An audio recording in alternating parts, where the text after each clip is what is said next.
So all speakers connect to this one, right? Sorry? You going live?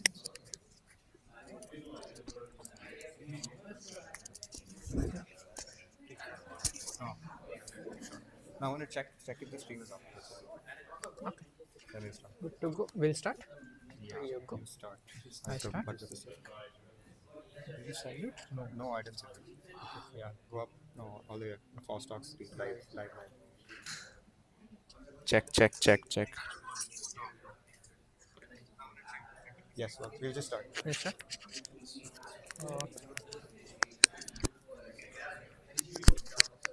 Do I go? Without say. No, I start speaking. Yeah. Hello everyone. Good morning and welcome to the third edition of FOSS Talks. We're really glad to have all of you here and thank you for coming. So before we get started, let's introduce our club a bit to you guys. So we are HSP, the FOSS Club of Passive EC Campus.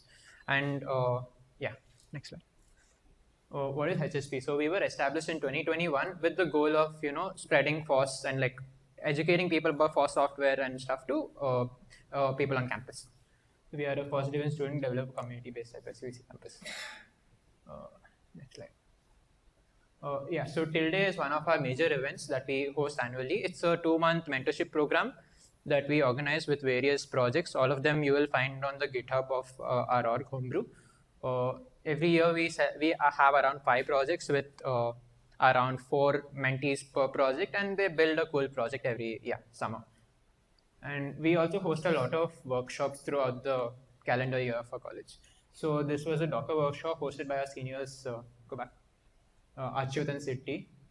And yeah, Buzzing with EVPF was hosted by Anirudh Sudhir and Navneet. Database storage systems with Rauji and Apar Gupta. Rauji is the founder of HSP. And yeah, this is the first version of FOSS Talks. And this is the second version of FOSS Talks, and we are here at the third version. Yeah, and this is Project Expo. So Project Expo is a thing that we have where people of the club come and show the cool stuff that they worked on. And we also have this thing called Fireside. So every lunch break, we just gather around in a classroom and just talk about things we find interesting, whether that be papers or something cool that we worked on or a cool blog that we've read. So these are the firesides that we have posted over the last few years. I mean, there's a lot more. And we also attend a lot of meetups and stuff as a club. So, and Homebrew, coming to Homebrew, this is the FOSS wing of our club. On the Homebrew site, we often upload blogs, and Homebrew is what is organizing FOSS Talks this year at Samagata. All right, so I'm just going to quickly brief over FOSS Talks itself. Yeah, so this year, unlike hosting in campus, we are trying to expand outside just of college. So we're trying to host events using the Homebrew banner. So we are trying to get speakers talk about FOSS ecosystems, FOSS contributions, and the projects that they're building, both in a lightning form talk and invited talks using CFPs. So I'll hand it over to our first speaker, Samir. Yeah.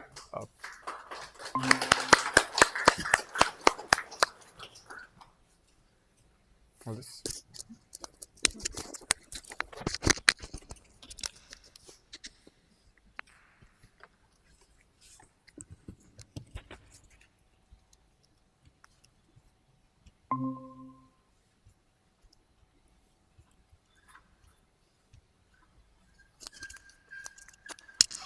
Audio.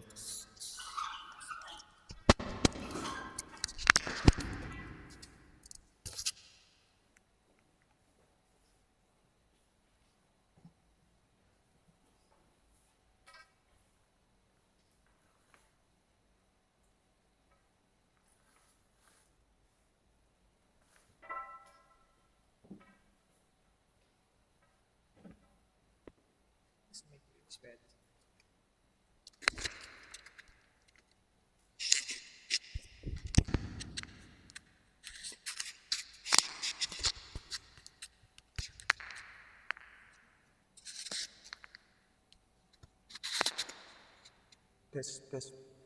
This is for like your video. This is for the live. Okay.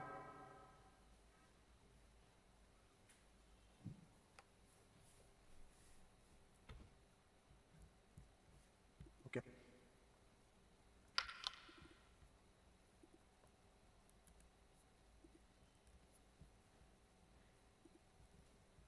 Cool. I'll start. Yeah. So, hello, good morning, everyone. I am Srivastava, and today I wanted to share a little project of mine. A bit about me. I am currently a final year CSE student from Delhi. I am currently an embedded software intern at Texas Instruments, where I work on porting Zephyr RTOS to new chips. I am, of course, an FPGA hobbyist.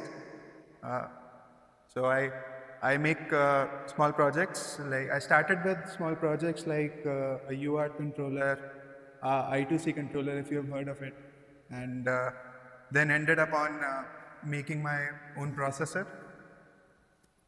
I have done 2 tape outs on Skywater 130 nanometer. So these are 2 chips that were sent for fabrication. One of them didn't arrive because the company went bankrupt. So yeah, the second one should be arriving in May. And yeah, those are the 2 chips. And last year I was a GSOC contributor at Artem's project. Artems is also a real-time operating system used mostly in aerospace. And I'm a science fiction enjoyer. I'm a Dune fan. If you're a Dune fan, any Dune fans? Oh, nice. Okay, so I'll talk about RISC-V. RISC-V is an open instruction set architecture. So we know about x86, we know about ARM. ARM is in our phones, now also in our laptops, thanks to Apple and Qualcomm now. And x86 is ubiquitous, it is everywhere. RISC-V is also an instruction set architecture. You can build RISC-V CPUs. But the main thing is there's no licensing fee. So anyone, like you can be a random guy from Delhi and you can build your own RISC-V CPU, like I did. And RISC-V,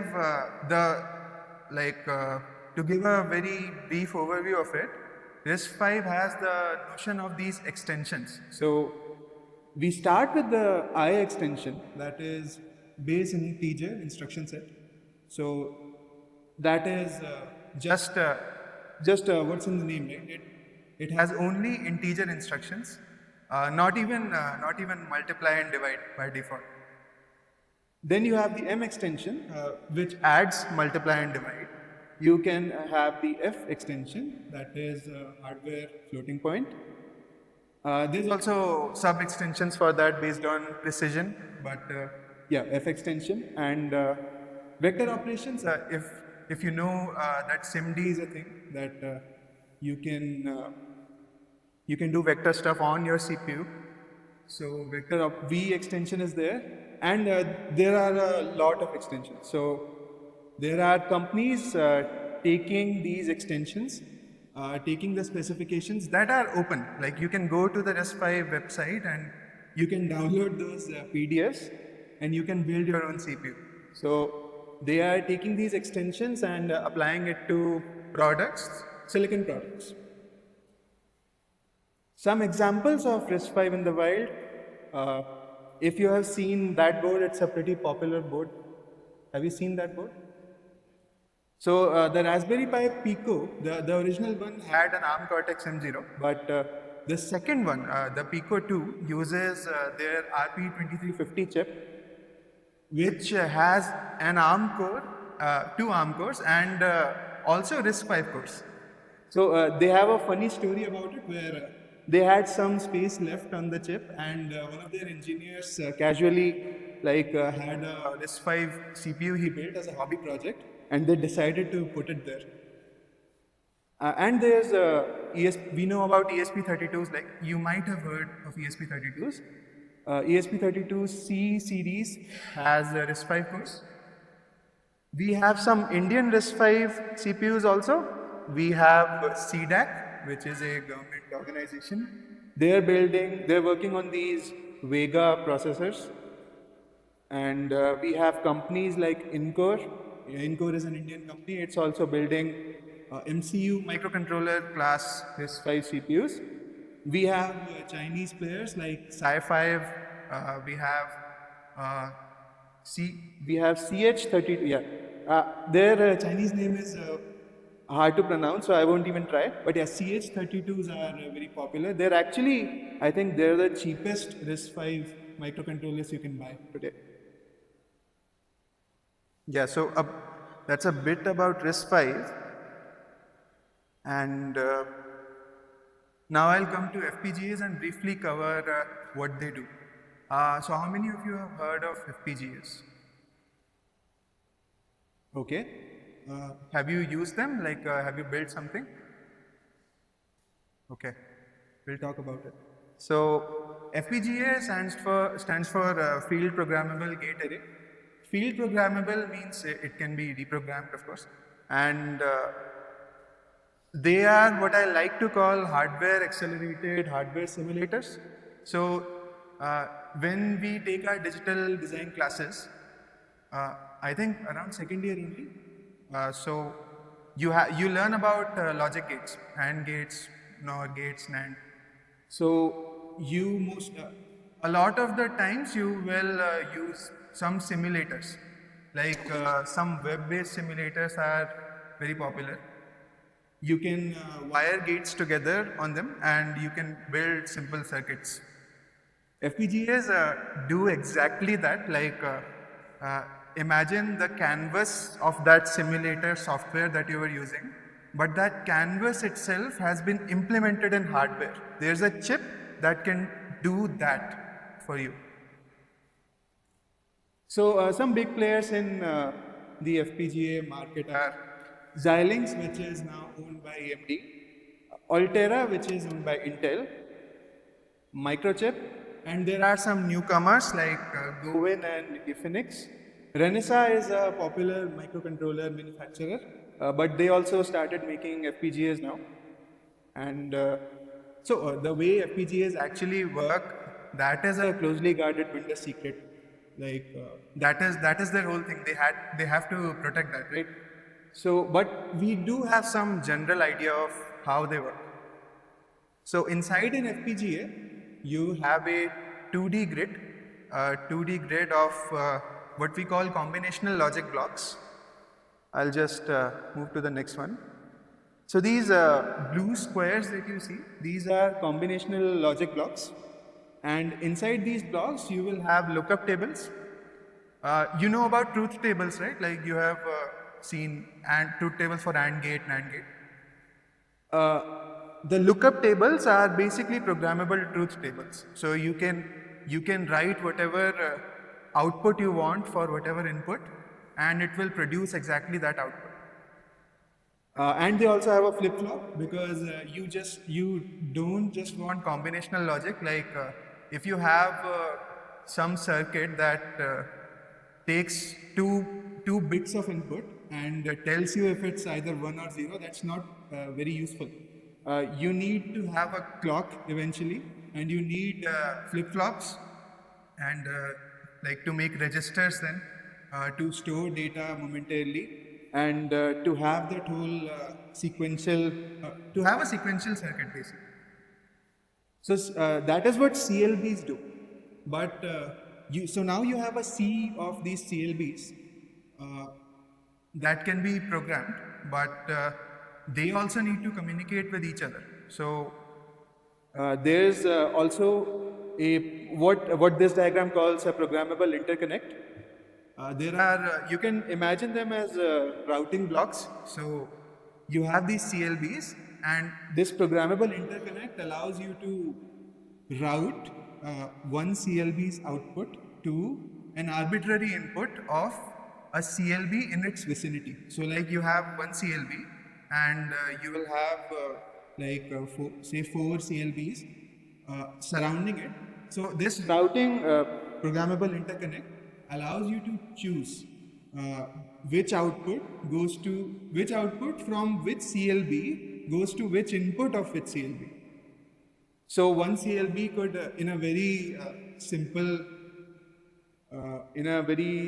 setup, say one CLB has an AND gate, and some of the surrounding CLBs have an OR gate and an AND gate. So this interconnect would allow you to either take that output from that NAND gate and put it as an input to one CLB or even multiple CLBs. So what we need to know here is that these CLBs can be connected to each other also. And there are some specialized blocks, of course. So if you want to communicate with the outside world, like if you want to set a pin's voltage to high or low, you have IO blocks. If you want to take input, which is necessary. You have block RAM. So this is interesting. You have these CLBs. So we read about flip-flops and latches, right? These are like basic units that can store memory. And you can combine them together to create registers and store 32 bits at once. And if you put them in an array, you get RAM, basically. It's not that simple, but yeah, you get RAM, and you have all of these CLBs, right? You have these blue CLBs, but we don't want to waste them. We don't want to waste them by implementing RAM, because we are pretty good at RAM, and we can make RAM within the chip that takes less area than these. So FPGAs mostly have these kinds of specialized blocks. So you have this block RAM that you can use as RAM directly in your designs. You don't need to implement it.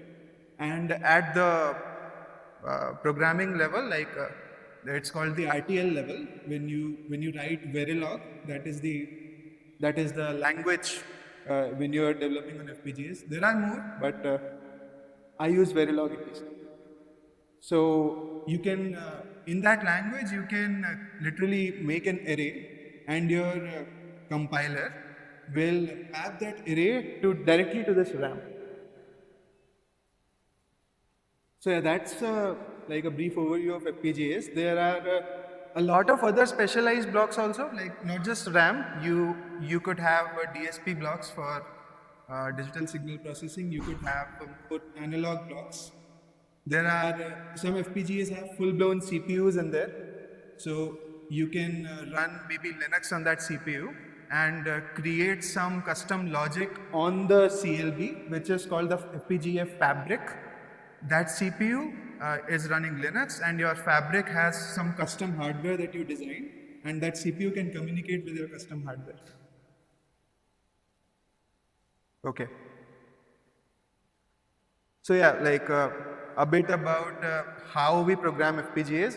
I mentioned Verilog. So this is towards the left, there is a very small snippet of Verilog that has an output called LED, an input called they call it SW switch, and LED is equated to switch. So whenever they're just directly connected. So whenever switch goes high, LED goes high, and switch goes low, LED goes low.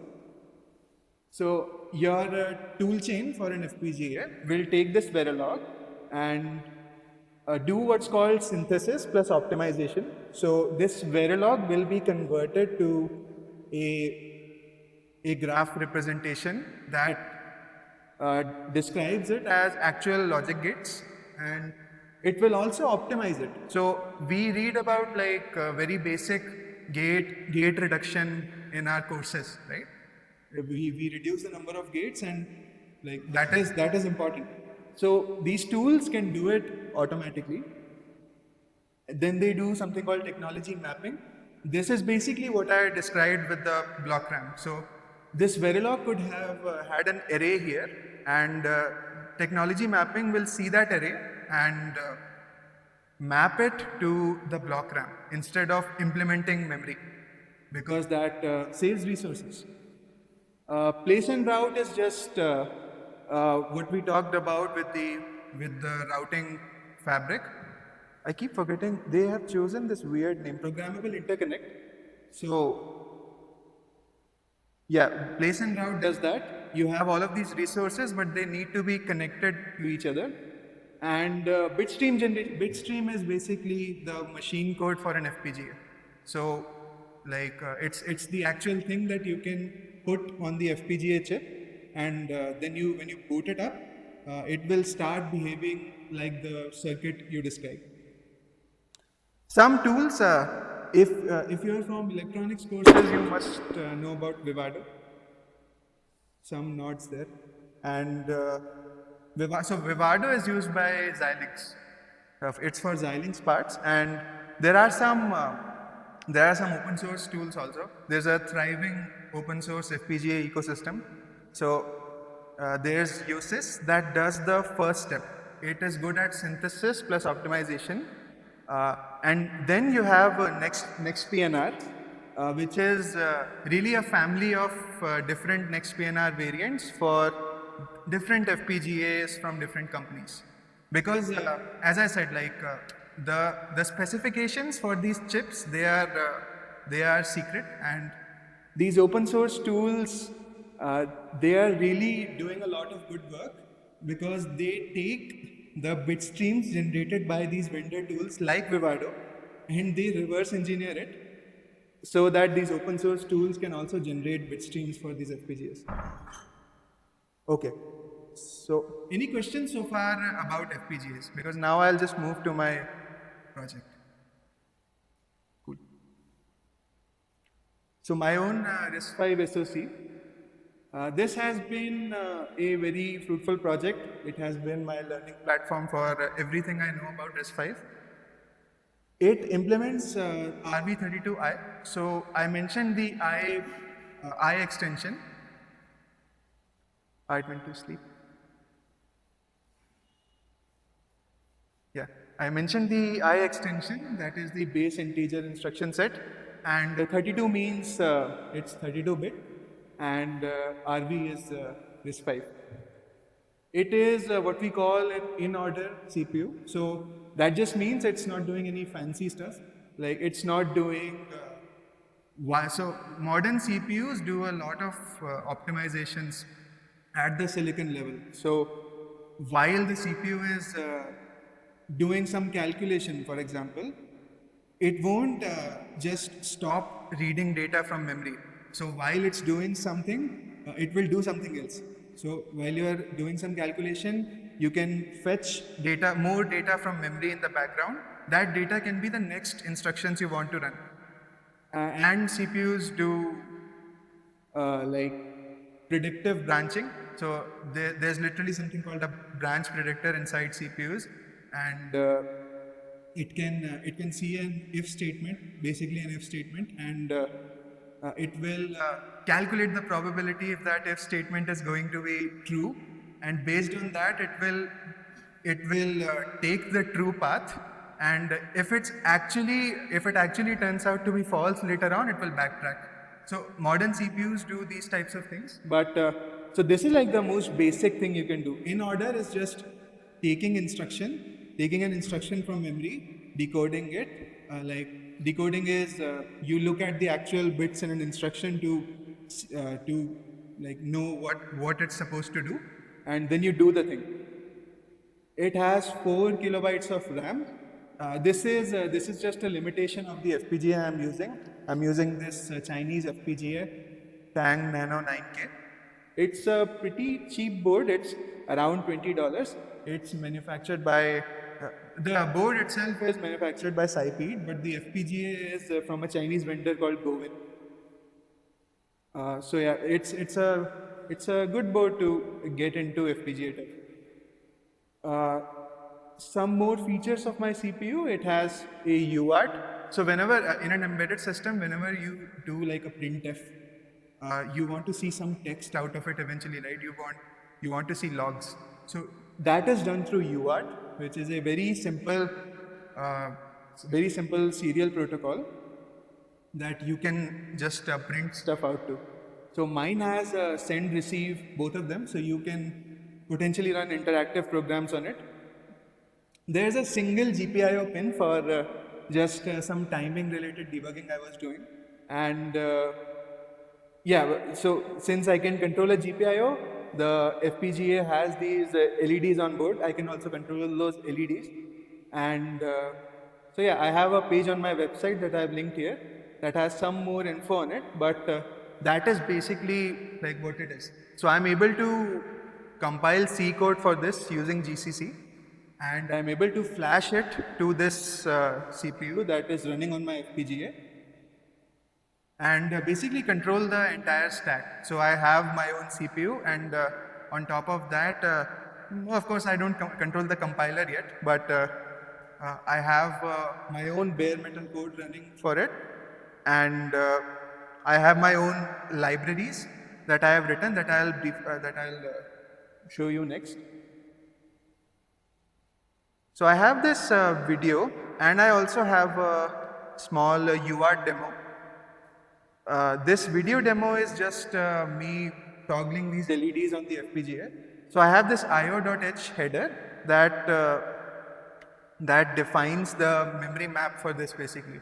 So the way a CPU communicates with something that is non-pure memory, like something that actually does something, like we call them peripherals. So it does it through memory mapping. So you would have some memory region. In my case, that region starts at IO base, the first define, and from that, the addresses are there. So if I do IO base plus IO LEDs, and I take that address and I write something to it, that data will go to my FPGA's LEDs. Similarly, if I write something to UART data, it will be transmitted by UART. It is a simple UART, it can do 1 byte at a time. Similarly, I have UART RX byte available. So that is just a single bit that the CPU can look at. If that bit is set, that means I have some data available that I can read in.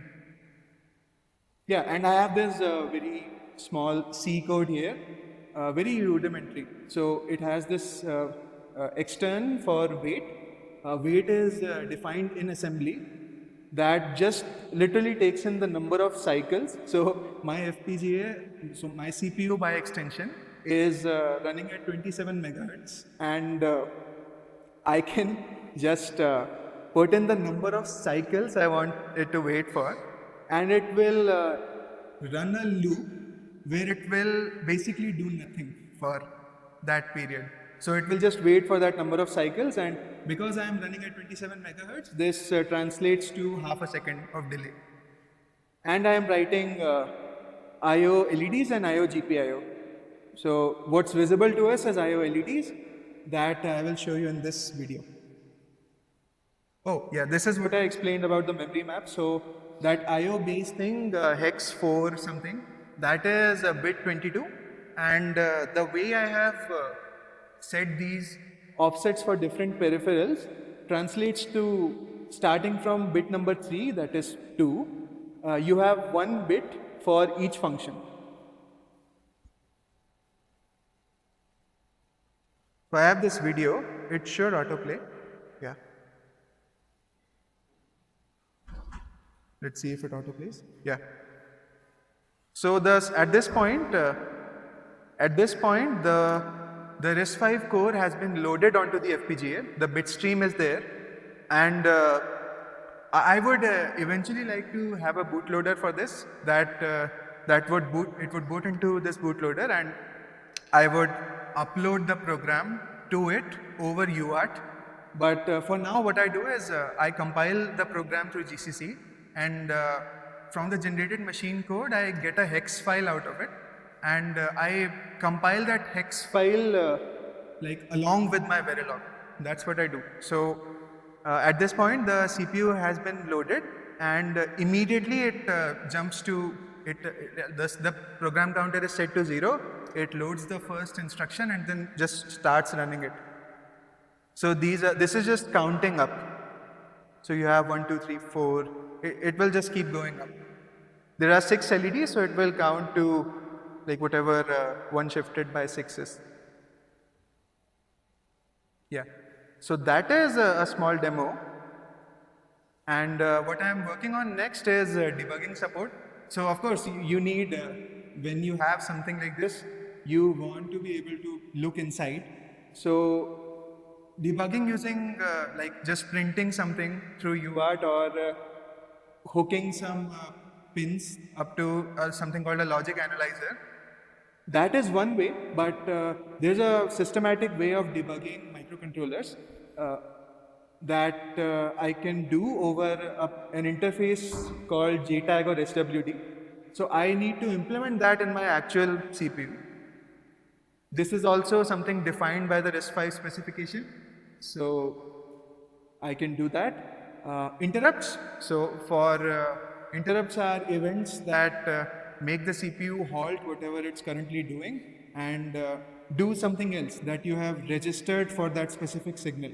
So that registration itself is just C code. So the CPU will stop whatever it's doing and jump to that C code, complete that and jump back. That is also defined by the privileged specification. Currently what I have is just the unprivileged specification. And QSPI controller for XIP. So I mentioned 4 KB of RAM, right? In general, you will have a very small amount of RAM on a microcontroller compared to the flash storage. So what microcontrollers do is that they do what's called execute in place. So they will look at that flash storage as just some RAM region. They will interpret it that way and they will try to fetch instructions from there. It is slower than directly executing from RAM because of course you have to go through some protocol that is communicating with that flash. So it will just directly run from the flash. So that's a goal here, and more peripherals. So I mentioned UART, but I would also like to have more serial protocols like I2C and SPI, and that will probably be it for this version of it. Yeah, and later on I would like to look into having a processor that can maybe boot Linux. Yeah, so that is the project. And I have linked some resources here for open source FPGA tools and a link to the FPGA board, some open source RISC-V course. So this Hazard 3 is actually the core that's inside the Raspberry Pi Pico. And a website for learning Verilog, list of cheap FPGA dev boards. Yeah, and that is all. Thank you. And feel free to connect with me on LinkedIn by scanning this QR. Yeah, any questions?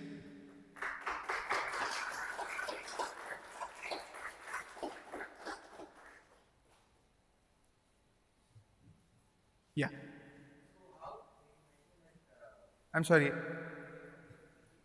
It's called, the board is called SciPy Tang Nano.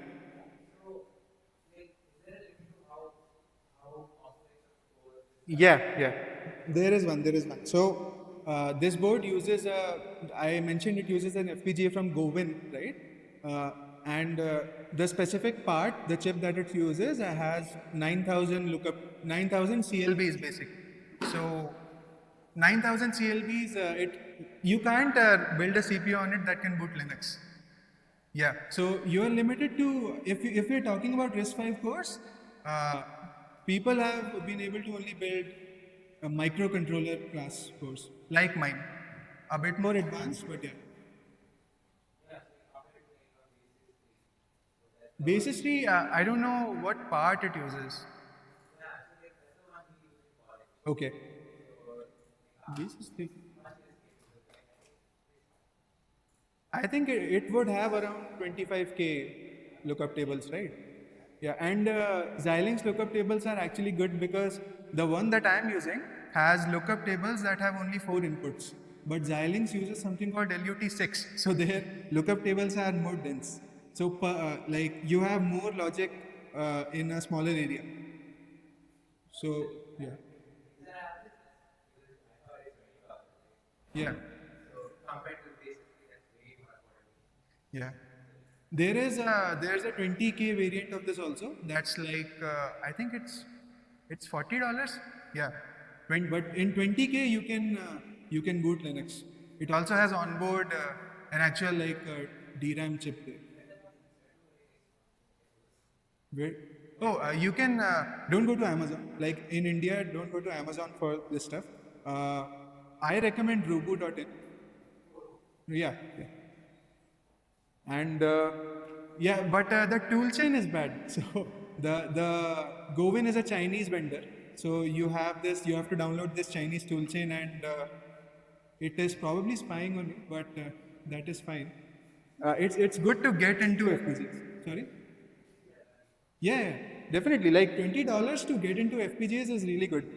Personally, I have ordered one FPGA from Lattice. It uses a Lattice chip called ECP5, and it has 24,000 LUTs. The good thing about that one is that the toolchain is open source. Yeah. I have seen them. No. They are cheap. They're good in the way that they're a good platform to get started. So like if you're like a first year or second year electronics student, they're insanely good if you don't know anything about microcontrollers or FPGAs, because one board has a microcontroller and an FPGA. They actually use a Renesas FPGA. So, but their FPGA is very small. It's around 1,000 LUTs. So you can't build a CPU on it, and there's a very less bandwidth also between the FPGA and the CPU there. It has like 4 wires only, so you can't do much. But it's good to get started. I actually have one of those. Yeah. Thank you.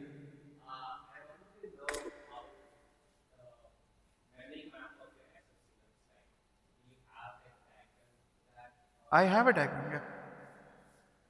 Oh, I think I kind of skipped that diagram. So this is what it looks like. That let me just briefly go back to it. You see that IO base thing, hex 40 something. That translates to bit number 22. So my CPU core is talking to a memory module in my Verilog, and there's a thin layer of Verilog in between that basically looks at that bit. Whenever that bit is set, uh, it means that I am in something called my peripheral region, and from there I showed you we can add the bases to them, the offsets, sorry, that is the base, and those are the offsets. You can add offsets to the base to send instructions basically to peripherals. So when you write to some address in 32-bit that has bit number 22 set and bit number 2 set, then you are basically that your data isn't going to some address in RAM, it's going to the LEDs. Yeah, this is what it looks like. It's a pretty basic memory map. So the file that I showed you, that's all of it for now. Yeah. Any other questions?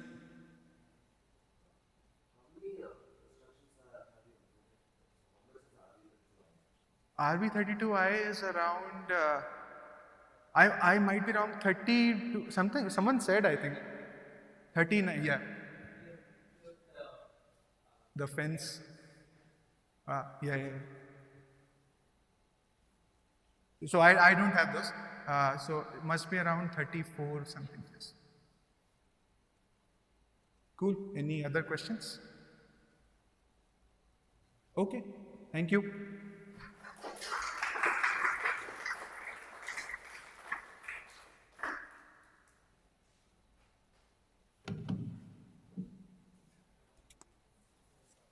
Thank you. You wanted to demo? No, that's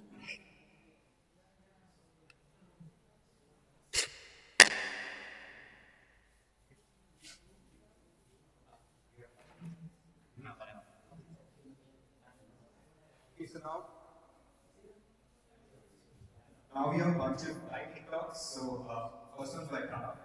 He's going to walk over his open source silicon. Yeah, I'll let him hand.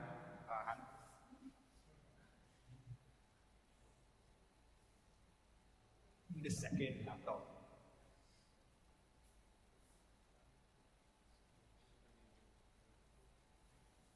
Does anybody else want to do that? You don't need to have slides at the top. You can just projects, what's source code, what else is that?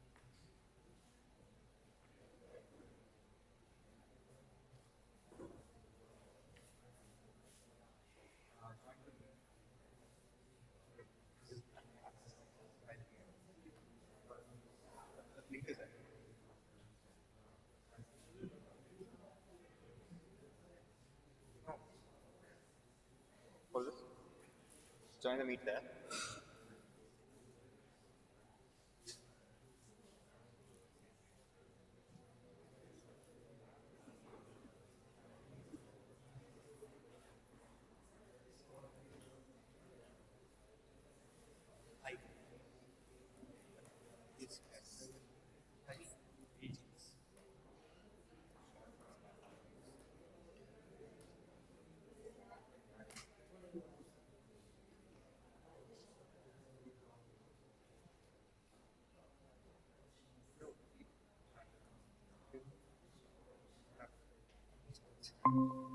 Charge, you can charge it. I guess. Get a charger. Yes, there's enough battery now. Oh, no.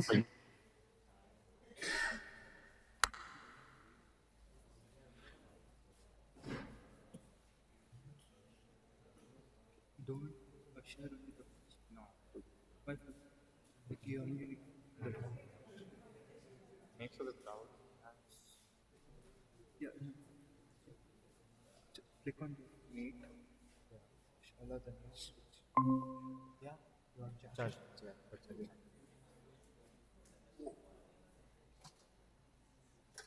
Yeah. You only need the blogs, right? Microsoft Paint I have. No. What quick minutes. Light.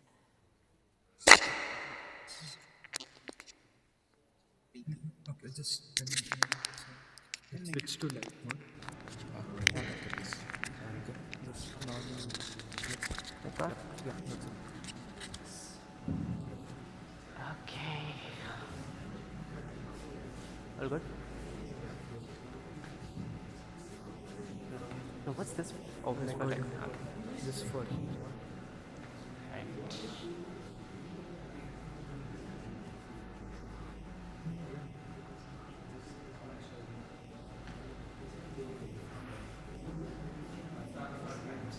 Yeah.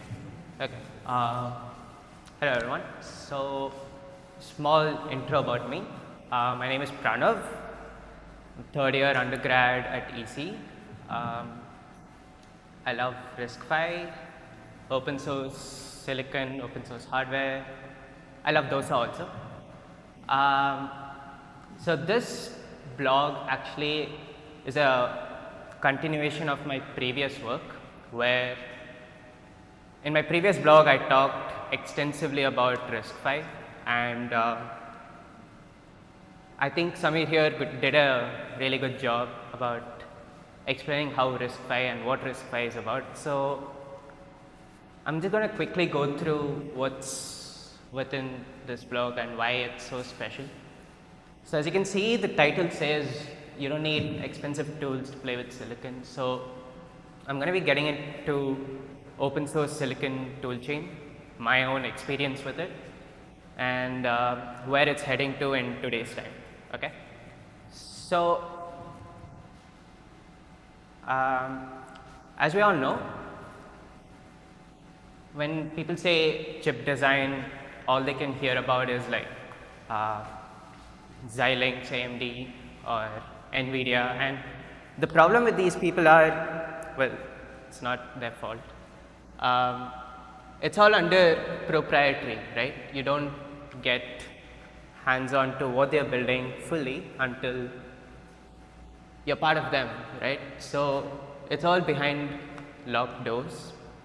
But within the past few decades, what has changed is you have so many hardware tools up and running nowadays. One of them we have already talked about, Yosis, but we have some more of them, like very later open road. So these tools are making sure that chip design is accessible to anybody out there, and there's this, you don't need to pay hefty amount of license fees to big companies like Cadence, Mentor Graphics, and all that, right? So the first, I would say, the tool chain is going to be Verilator and Icarus Verilog, right? So yeah, so every chip designing starts with the most basic thing, that's writing your hardware code in a HDL language like Verilog, VHDL. I don't like Verilog so much. I prefer BlueSpec System Verilog, which is a Haskell-based high-level HDL language.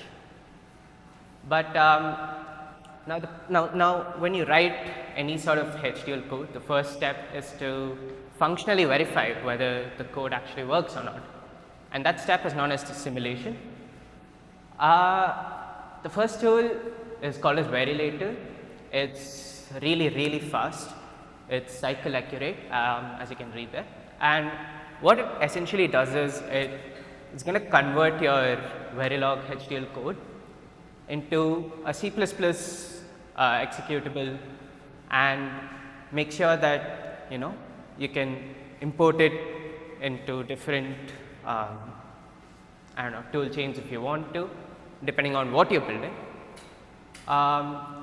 The coolest part is, since it's cycle accurate, it simulates your design clock cycle by clock cycle, which means it essentially does how hardware actually really works, right? Like the real hardware would do. Okay?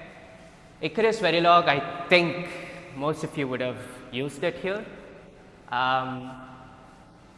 It's again just used to simulate your HDL code and see how functionally whether what you've written is correct or not.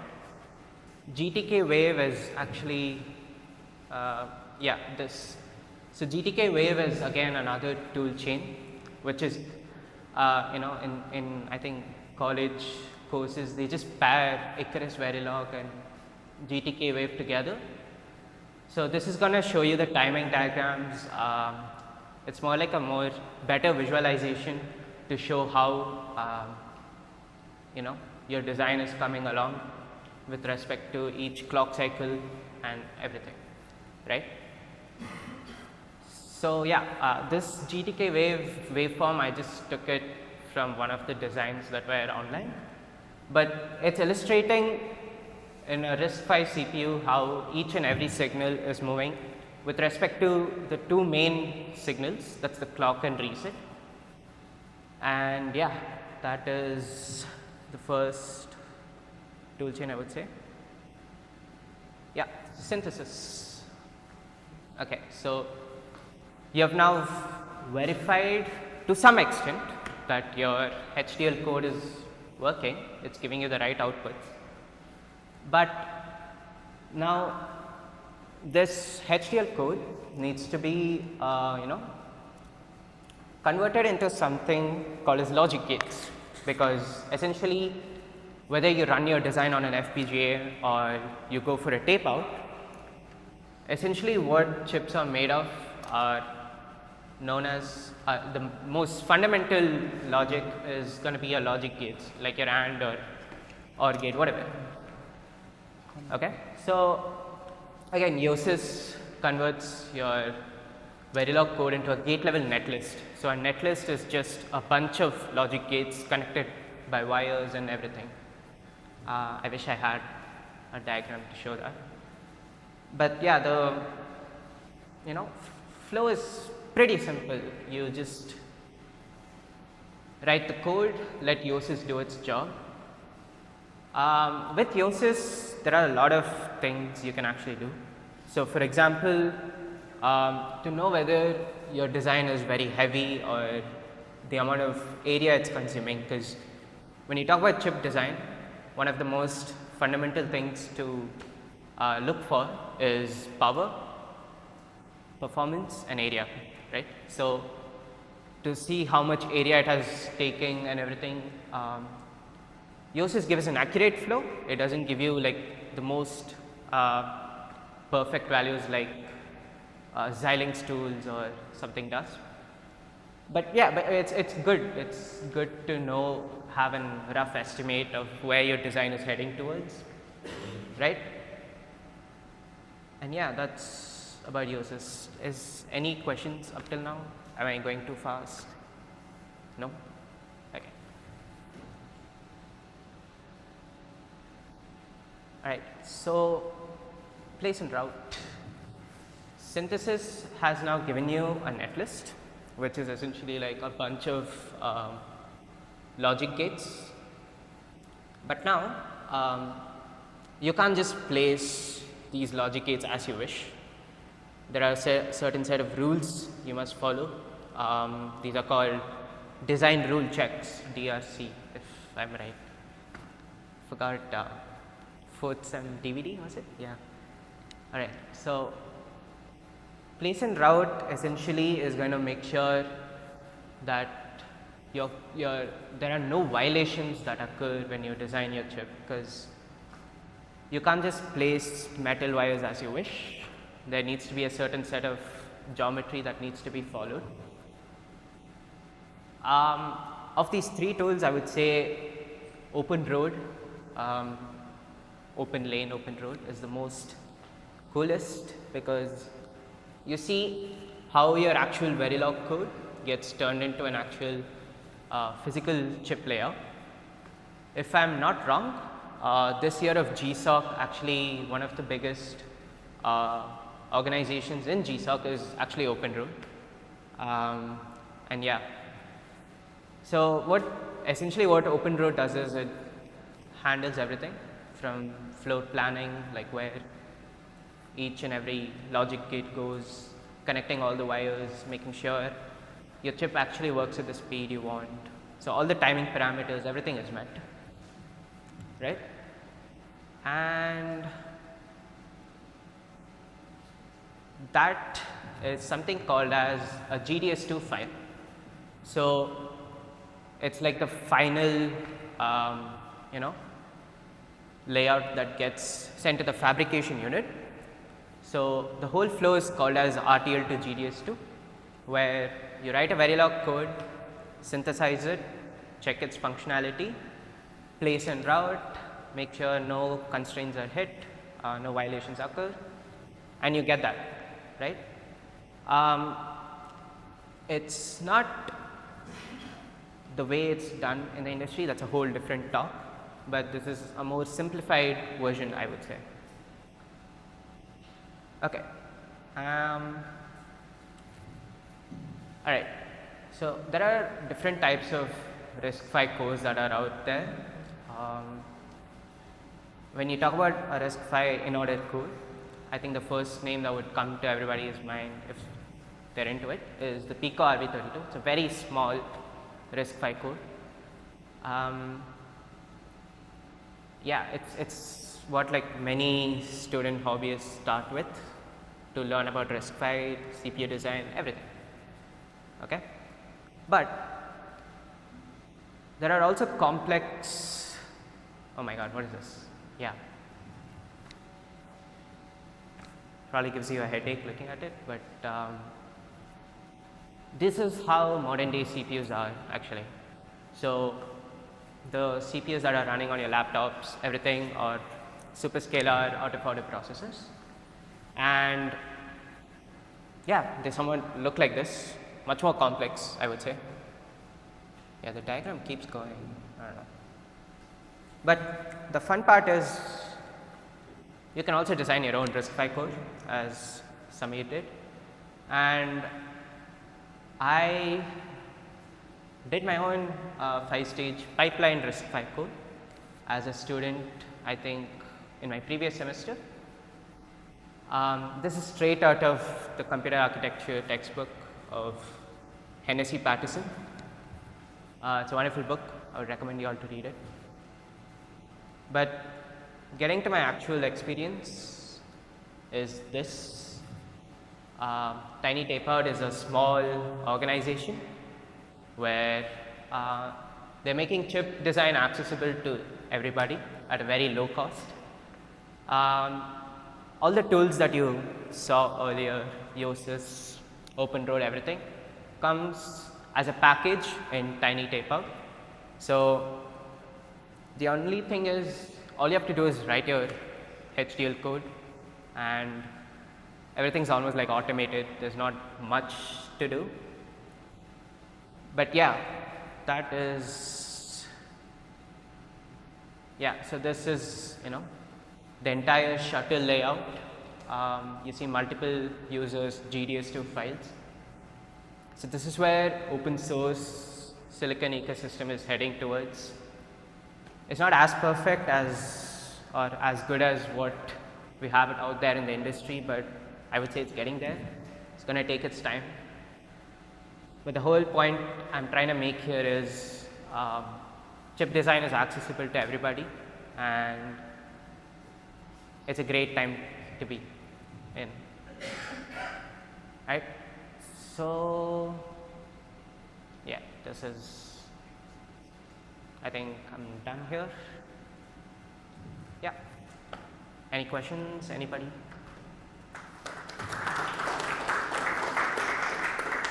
Yes. This coding design that you submitted to Tiny Tapeout. Yes. I think I read IHP there. Yes, IHP shuttle. Did you receive your No. So the IHP shuttle ended last month. okay. So I think I would get my chips back in July to August. Yes. Yeah. Anybody? Anything else?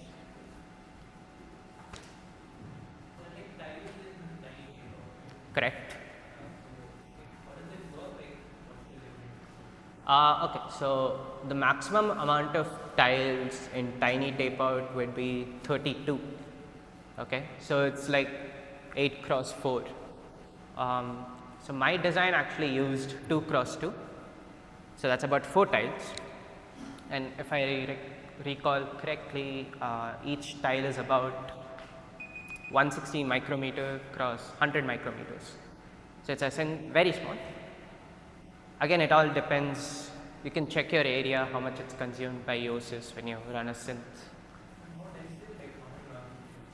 Yeah, again, mine, I don't remember. I think about 7,000 logic gates. Involved a lot of buffers though, to like fill up the area. But yeah. Anything, anybody else? Cool. Okay. Thank you, everyone.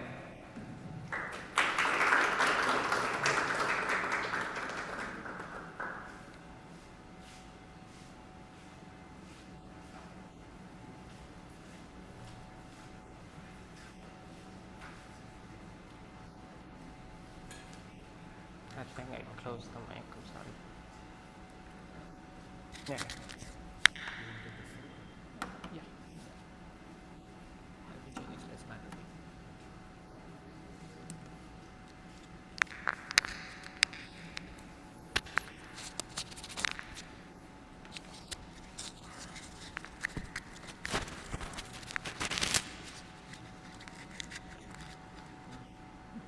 Let me just check if I have your WhatsApp.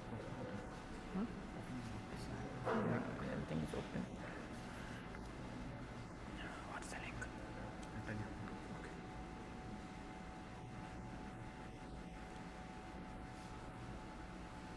PDF. PDF. ITP. BGS.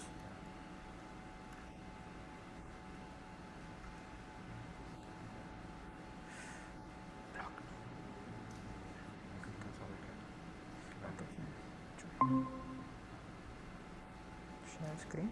Yeah, full screen. Hello. Full screen. Share entire screen. Right, this minus. Yes.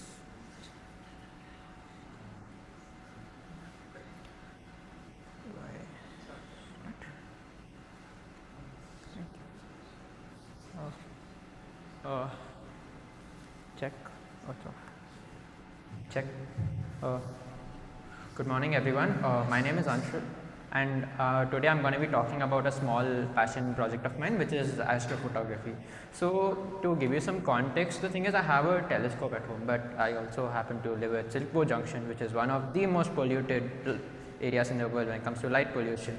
So, a while ago, I just hopped on this journey of, using data from telescopes out there sent by NASA to space. Like, there's a lot of data, it's in the open, why don't I use it?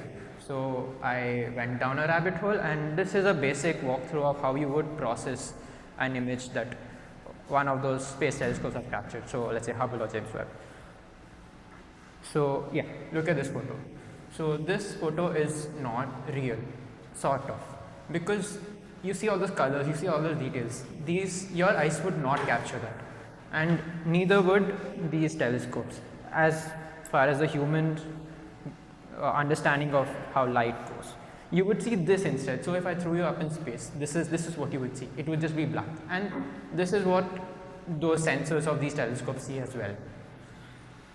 So sometimes it's good to dig a bit deeper into what the image is. So most of the universe is faint. Our eyes do not capture, they only capture a small spectrum of light. But like, do you see the small spike in the histogram at the very left? That actually contains a lot of details. So let's understand how these telescopes collect data. So how they work is they measure the intensity of light. Light arrives as photons, it hits the reflector, goes to the detector, and when these photons hit the sensor, we get the intensity of the light. And this is converted into a digital value, which becomes something called FITS data, and we can store this at various bit depths. So if we store it at 8 bits, we get 256 shades of grey, as you can see, and if we scale it up, we get 65k shades, which gives us a lot more detail. Some more on FITS. A FITS file is basically consists of a header and data unit, and the first one is called the primary HDU. The header contains the metadata of the capture, and the data contains the actual measurements, which is an n-dimensional array of pixel values. So 1D gives you a spectrum. So you must have heard of spectroscopy, right? Light spectroscopy. That, and 2D is what I'm going to demo, images, and 3D is data cube, which is basically used for 3D mapping. So this is one of the most popular open source softwares used in astrophotography. It's called Cyril. The way Cyril works is it converts everything into FITS files. So it's really cool, and it's very simple to use as well. Two simple use cases other than would be you can use it for obviously extracting data from the FITS files. One more thing you can do is, let's say you have a camera with you, you can just have point it towards a deep sky object, or even the moon for that matter. Just point it at that, shoot like a video at 60 FPS for a while, and extract all of the frames. What FITS does after that is it stacks the images to get a clearer image. So this is a simple use case of Cyril, but you can do a lot more with it, which professional astronomers do. And yeah, it's a pretty popular project, but they only have 66 stars on GitHub, so go ahead and start it. So yeah, let's look at the histogram. So each pixel in the image that the telescope captures has numerical values showing how much light was detected, and obviously most of this data is very faint. When we stretch the histogram, we can see the faint structures become visible. So let's go and do a demo. So I'll just open the file again. So yeah, as you can see, it's completely black right now, but when I stretch the histogram, go to this, reduce the highlight, you must be seeing some stars up here. Let's go to the logarithmic scale, stretch this even more.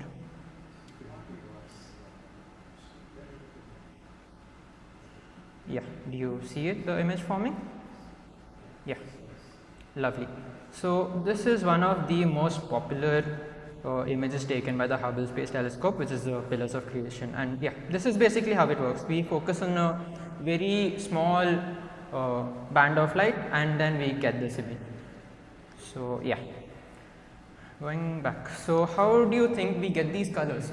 So this is done through something called false color imaging. Now this is a technique that assigns colors to image data to visualize information, because obviously, like I said, none of this would be visible to your naked eye. So how it works is we capture multiple images using filters. So each filter can capture a different spectrum of light. Now since each image is essentially just an intensity of the light captured, we can map it, we can assign color maps to each image. And once you do that, and you can stack and stitch these images, and then you get a final result that looks like this. So yeah, that's about it for my lightning talk. Any questions, anyone?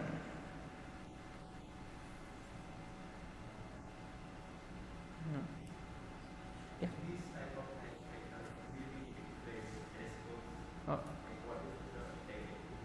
what is okay? Yeah, so that would be another longer talk if I actually had to dive deeper into it. So okay, let's take the example of James Webb, the most recent telescope. It has multiple sensors for different spectrum of light.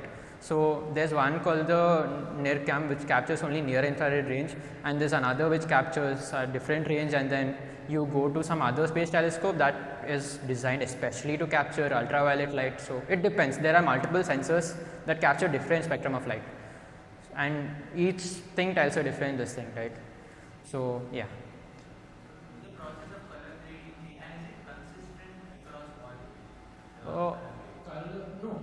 The thing is, thing about color grading is it's totally dependent on the person doing it. It's just a way to visualize everything.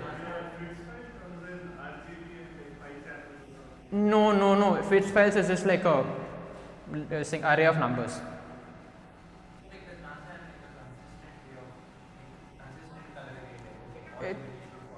It depends, right? So let's say you're focusing like on a deep sky object. You can, like, let's say sulfur emits a certain spectrum of light. You can assign that to red, or you can assign hydrogen to blue, and so on and so on. It depends on what you're trying to capture, the intensity of each of the elements that are present over there, and yeah, it depends on what you're trying to capture.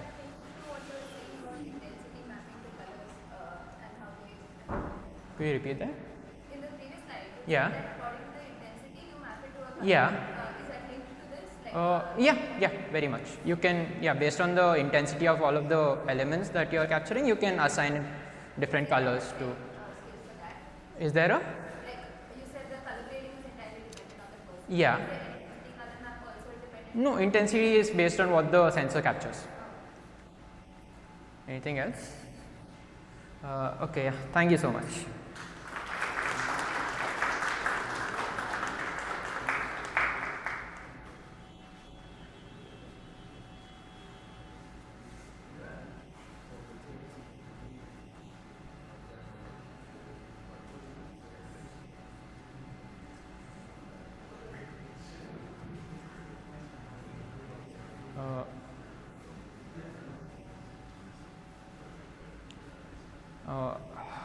Now I'd like you to welcome the second speaker, Ashutosh.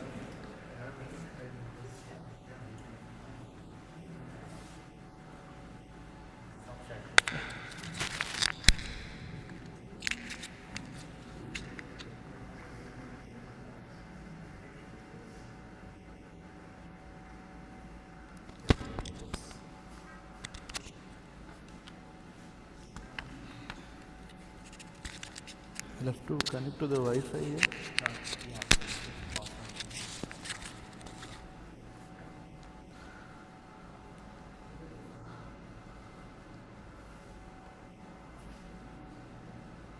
What's the password?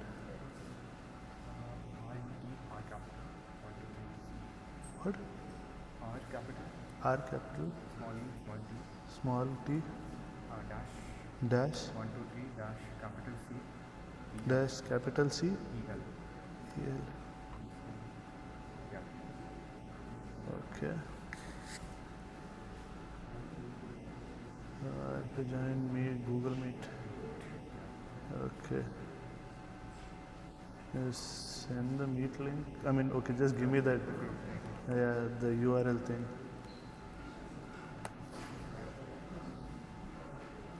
I just need that thing to. Your WhatsApp?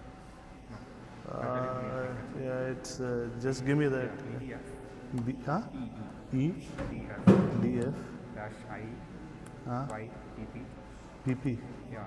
Dash T TP dash PGS. BB.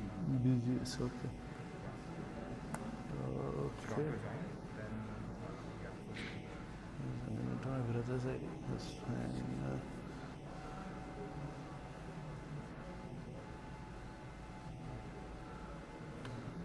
I guess nobody else has joined. Maybe that's it.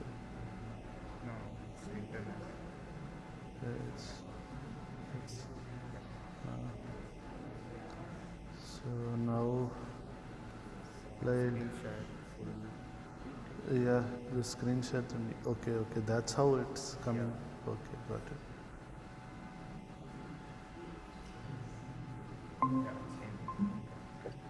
Yeah, Still loading confidence. Yeah. Still loading. Where is the share? Now it's Full screen, entire screen here. interesting. Okay. Okay. I hide this. No, yeah. Okay, that now should show up there, right? Yeah. Yes. Correct.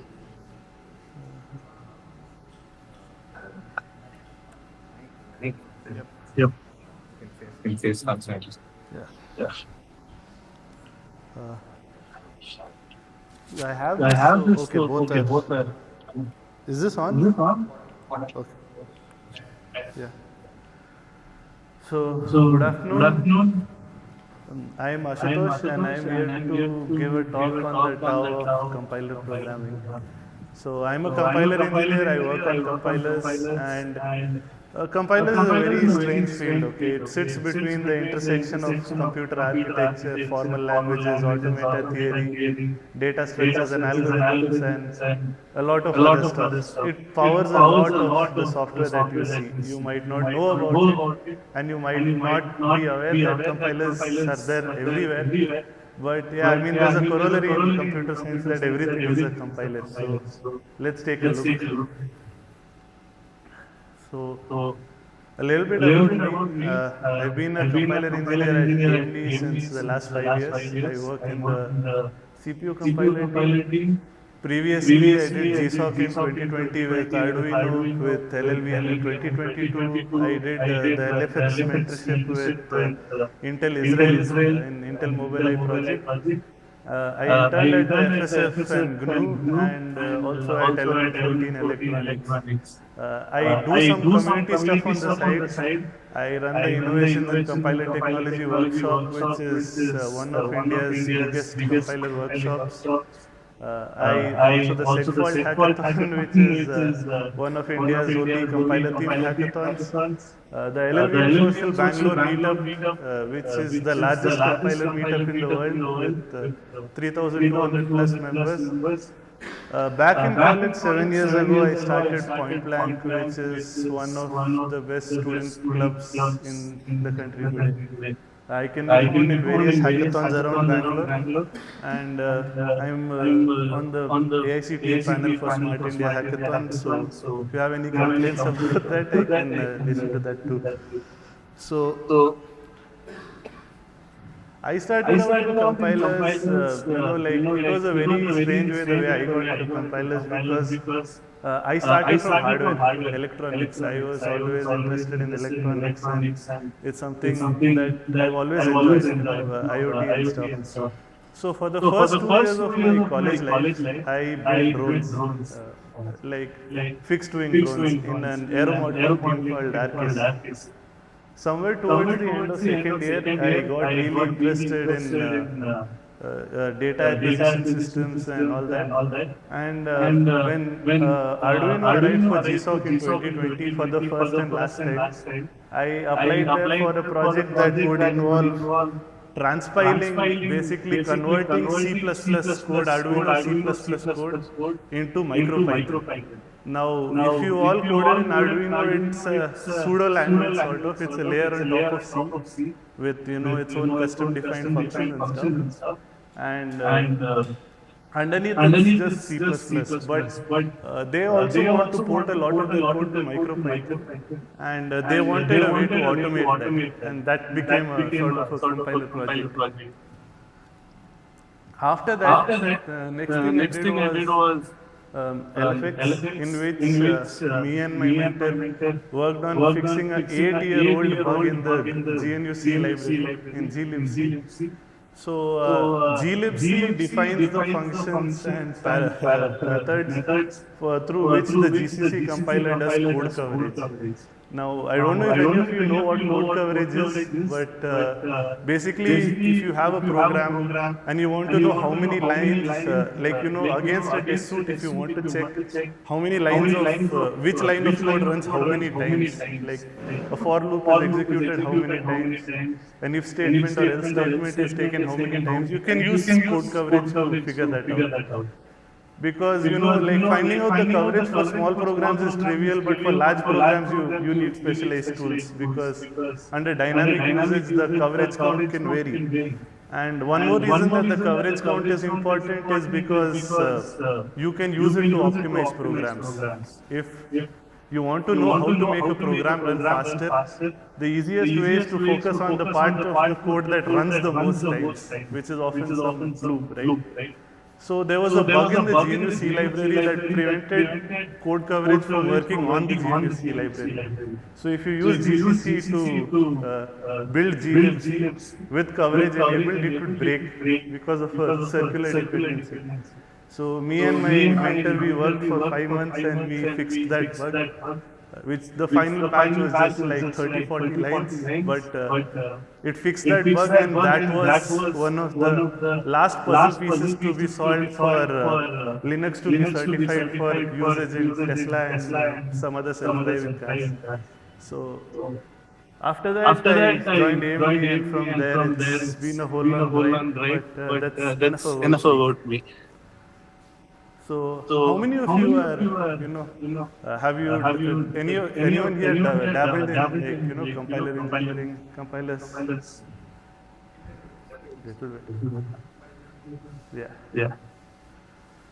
So compilers basically, they translate code written in one language to another language. A lot of people say that compilers translate high-level languages to low-level languages. This is not strictly true. There are compilers that convert one high-level language to another high-level language. One example of this is Babel, which is used in JavaScript in web browsers. That converts ES6 to ES5. It converts one form of JavaScript to another form of JavaScript. So web programming is horrendous because of hacks like this, but yeah. So compilers also optimize for speed and code size, and they are also responsible for emitting error messages. So if you had to boil down compiler engineering to two things, it's just two things. One is compile code correctly, and if you compile it correctly, make it run fast. These are the only two things that we focus on. The first focus is obviously on correctness, because there's an inherent assumption with compilers that compilers are always correct. All of you have used compilers. You must have done competitive programming or DSA, or you've taken coding programs. Whenever your program crashes, when is the last time that you blamed your compiler instead of blaming your code? No, my code is right, the compiler must be wrong. Has that ever happened?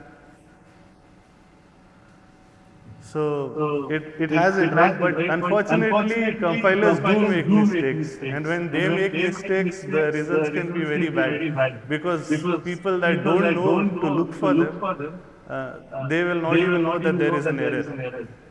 I can run a C++ program that will give an output as 1 on one compiler, 2 on another compiler, and crash with the third compiler. So you compile the same program with GCC, it gives output as 1. You compile it with another program, the output is 2. With Clang, you compile it, you get the output as 2. And if you compile it with the Microsoft compiler, the program just crashes. So there are a lot of corner cases where compilers do make mistakes. And it's one of the things we do to make sure that compilers don't make those kind of mistakes, right? And obviously the compiler's job is also to produce error messages. Some languages are better at this than others. I know a lot of people that hate C++ only because of the kind of error messages that templates can produce. Fun fact, there's a contest for producing the largest error message with the fewest lines of code. And somebody had a C++ program that was 17 bytes that produced a 6 gigabyte file of error messages. So yes, such error messages don't help anybody. And C++ guys are working on it, we're working on it.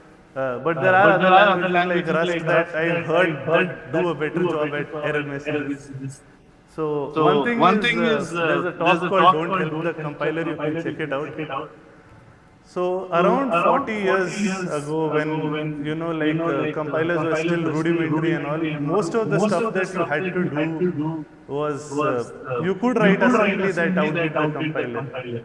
I think there was a game called Roller Coaster Tycoon or something like that that was coded entirely handwritten in assembly. And at that time it made sense because writing assembly by hand carefully could outdo compilers. Today, for any program that is longer than a few hundred lines, you cannot handwrite assemblies better than a compiler. So that's why people don't code in assembly. Yeah, sure. So you cannot write assembly better than a compiler. So we've come to this phase where we don't need assembly because compilers are so good. And who knows, now people say with LLMs we won't need compilers for the same reason. So most of the time you can trust the compiler to clean up your messy code and execute it. Of course, as the earlier speakers mentioned, now we have things like superscalar processors, out-of-order execution, multi-core processors. So the code that you write is not actually the code that runs on the CPU. There's a lot of things that go behind the scenes. There's a lot of reordering and remapping. There's functions loops might get unrolled. Like you have a loop that goes from say I is equal to 0 to I is equal to 100. The compiler might unroll the whole loop, right? Or if you have many functions that are only a few lines. So calling the function and coming back and transferring control wastes CPU cycles. Your compiler might just inline the function into the main body. Then there's things like loop invariant code motion, where if you declare a variable inside a loop and that declaration is constant, like the value of the variable doesn't change. Like you start a for loop and inside you declare a is equal to 10 or something. The compiler will just move the declaration to outside the loop, so that instead of assigning it again and again and again, you can just assign it once and use it. Or if you write recursive programs, the last call is usually the tail call, right? So compilers can optimize that away with tail call elimination. So compilers do a lot of magic under the hood to make programs run faster. And there are examples where this effect is really extreme. The creator of LLVM, which is one toolchain that we'll be talking about today, is Chris Lattner. And Chris Lattner is working on a programming language called Mojo. And recently, he demoed an example of a program that ran 68,000 times faster in Mojo than equivalent Python. So not 68x, not 68%, 68,000 times faster. So a faster compiler can make a huge difference. It can take computing time from hours to minutes and minutes to seconds. It makes all the difference in runtime.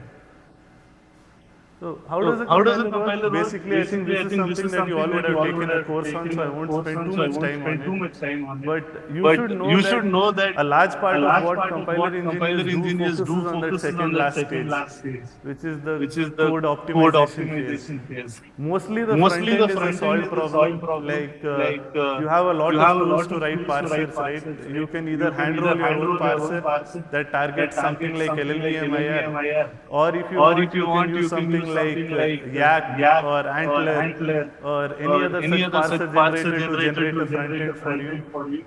Front end is comparatively easy. The only time front end comes into importance is when you're implementing new features. And that is also something that compilers do. With C++ 26, one of the new features that is coming in is support for linear algebra inside C++. So one of the proposals is on linear algebra. So you'll have an std lineage with all of the linear algebra functions defined right inside the language. So we're working on implementing that. Then C++ also has support for reflections, which allows for self-modifying code. You can write code that modifies itself during runtime. And a lot of other features. So at AMD, I worked on implementing pragmas in the Fortran programming language, which despite what you might think is not dead, there's still a lot of Fortran being written and worked on today. So a lot of compiler engineering is on the second last phase, which is code optimization, which is basically making code run faster. So now the thing you have to understand is every time Intel or AMD releases a new processor, right, it's not like the code just runs faster because the processor is faster. You have to write software that makes the code run faster on that hardware. Around till 2004 or 2006, if you all read Hennessy and Patterson, many fans of the book here, you might have heard of something called Dennard scaling, and you might have heard of the rise of single core processors, where we went from processor speeds in kilohertz and megahertz, like 5 megahertz, 6 megahertz, I think 33 or 66 megahertz with i486, all the way up to 3-4 gigahertz, right? So every year processor's clock speed did get faster. And with a faster clock speed, yes, to an extent, programs just run faster if you have a faster clock speed. But unfortunately, around that 2006 era, it broke down. We had to rely on multiple cores instead, right? We had to rely on multi-core processors that have multiple cores. Now, with multiple cores comes a new set of problems. Parallel programming is really hard. It's one of the hardest things you can do as a programmer, and if you want to break your head, try to do parallel programming. One of my favorite examples is you take, say, a simple program like printing the Fibonacci sequence, right? And you try to parallelize that. So you can use OpenMP pragmas and all to write a Fibonacci program that will work in parallel across the 8 cores or 16 cores of your laptop. It will look like it's working, and you know the program will run faster, but the output will be out of order, because obviously ordering means you have to go in sequence. Now the effort you need to make that code execute in the right order is a lot. You have to think about semaphores and mutexes and critical sections and how to make the right part of the code execute at the right time. So parallel programming is really hard. Moreover, there are hundreds and thousands of CPUs, all which have different core counts. Now you even have different types of cores on the same CPU, right? Intel has P cores and E cores. AMD has its X3D chips, on which some chips have half of the chip has extra cache and the other half of the chip has less cache. So the setup is very different. And the problem is you cannot write code for each of these platforms. Otherwise it will become an end-to-end problem where you have like thousands of different processors and you have thousands of different targets. You don't want that. So compilers have to take care of that too, right, in the code optimization phase. And finally, compilers have to take care of new instruction sets. So Intel introduced something called AVL 512, and there were new instructions that were added. So the x86 instruction set is huge.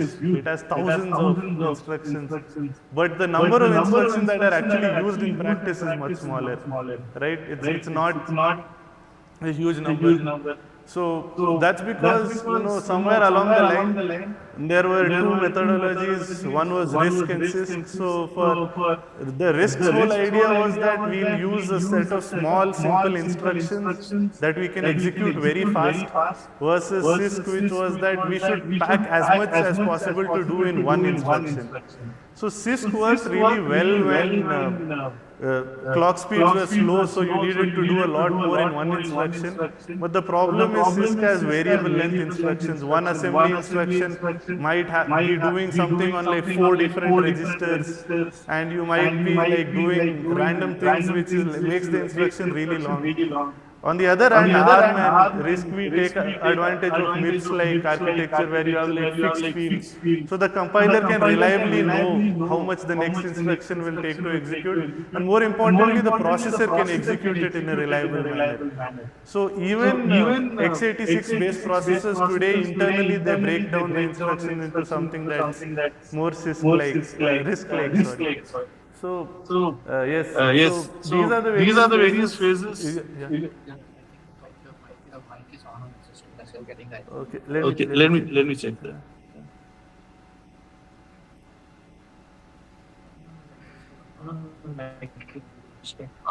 Yes, I think Google. Okay.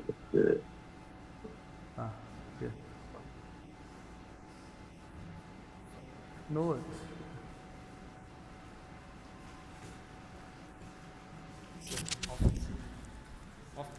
No shit.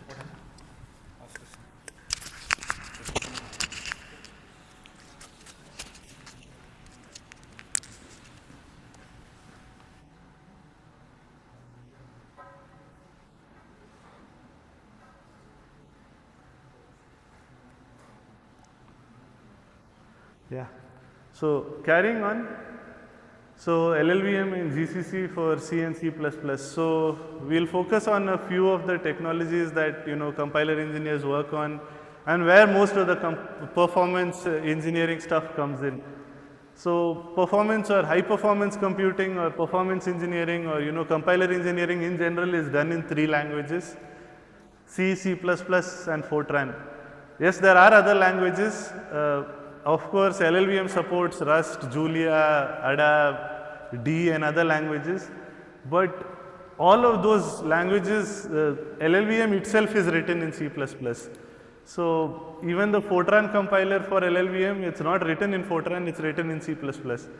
So if you want to try your hand at compiler engineering, you have to know these languages. Not one of these 3 languages, ideally all of these 3 languages. Because you can get by without Fortran maybe, but C and C++ is definitely a must. So it's a very FOSS friendly topic because all of the compilers are open source. There was an era where when people used to pay for compilers, believe it or not. Borland C++ was a paid product, and MATLAB is a paid programming language. But luckily for us, all major compilers are open source and free. So the 2 major C++ compilers are Clang LLVM and GCC. Clang/LLVM because Clang is the C++ front end. Predictably, the Fortran compiler is called Flang, so that's Flang/LLVM. There's also Rust front end for LLVM and many other languages. There are also proprietary compilers. Now, this is something that you might not have used, but if you have an Intel laptop or if you have an AMD laptop, you can download specific compilers for your hardware that makes your code run a little bit faster when you compile your programs using them.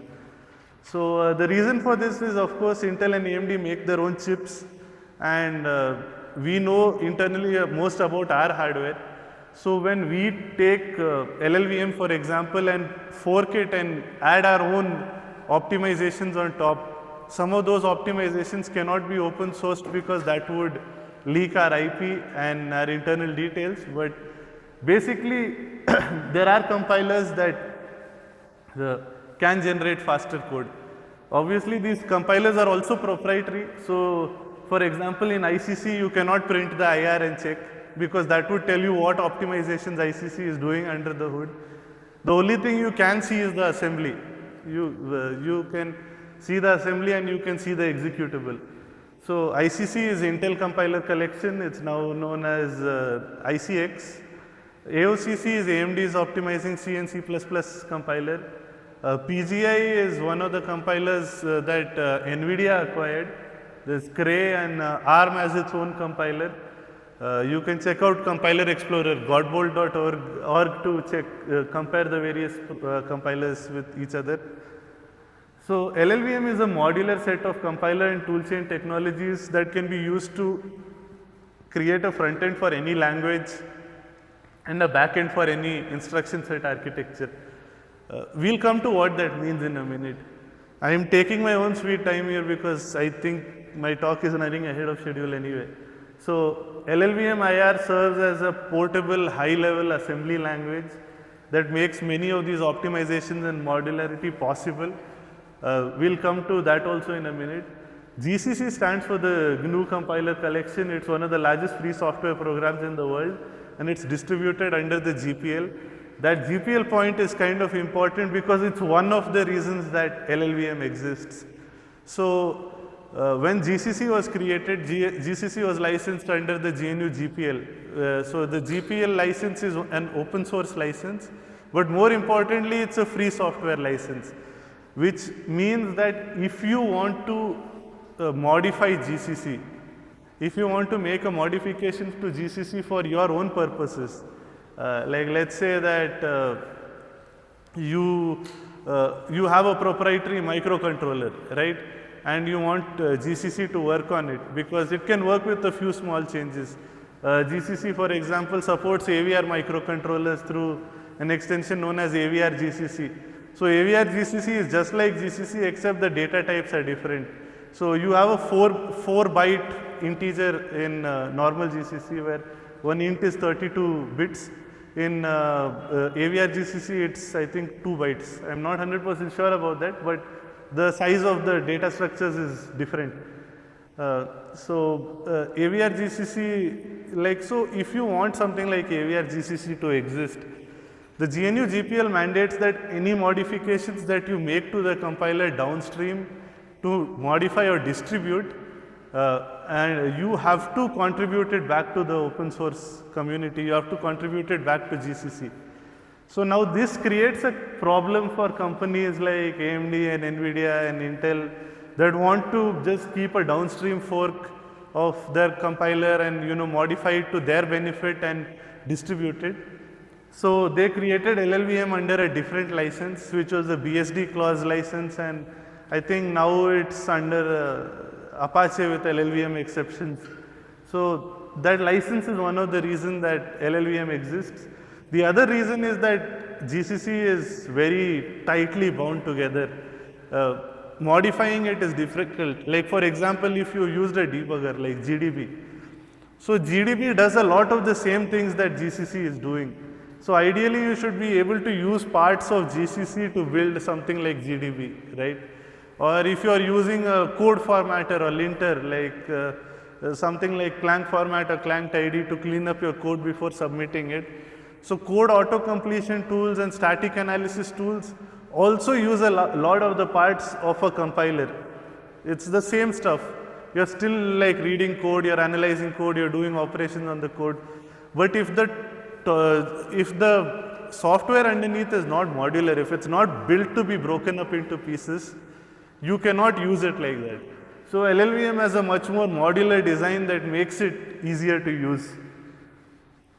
So what do compiler engineers work on, right? So there's thousands of us, it's not a very big field by any means, but there's thousands of compiler engineers in Bangalore, and we work mainly on these 3-4 things. One is optimization, figuring out ways to examine extract the maximum performance out of a system. Examples include unrolling and inlining, vectorization, and other such stuff. So obviously, your compiler does all these optimizations automatically, but as the title of one of my favorite talks was by the speaker of the D programming language, Alexander Alexandrescu, whose talk was titled "Speed is Found in the Minds of People." So basically, we have to think up of the optimizations that the compiler will do, right? So that's still up to us. Implementing new features. So right now C++ 26 is finalized, and there will be feature complete in a couple more years. So every time a new set of the language comes out, the people that define the C++ standard are not the people that write the compiler. They just write basically a book on what features C++ needs to have.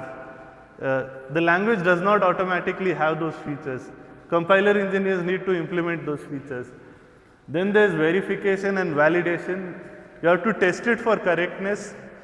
And obviously compilers have infinite surface areas, so the only answer is that this takes a lot of time and a lot of compute. In my team in AMD, every time a developer pushes a patch of like 2-3 lines, we run a pre-submit of 90,000 test cases, and then our nightly build involves 24 threadrippers that run for 22 hours to validate the compiler every night. So you have 24 threadrippers that run for 22 hours. Each of these machines has something like 1,536 gigs of RAM and 512 cores.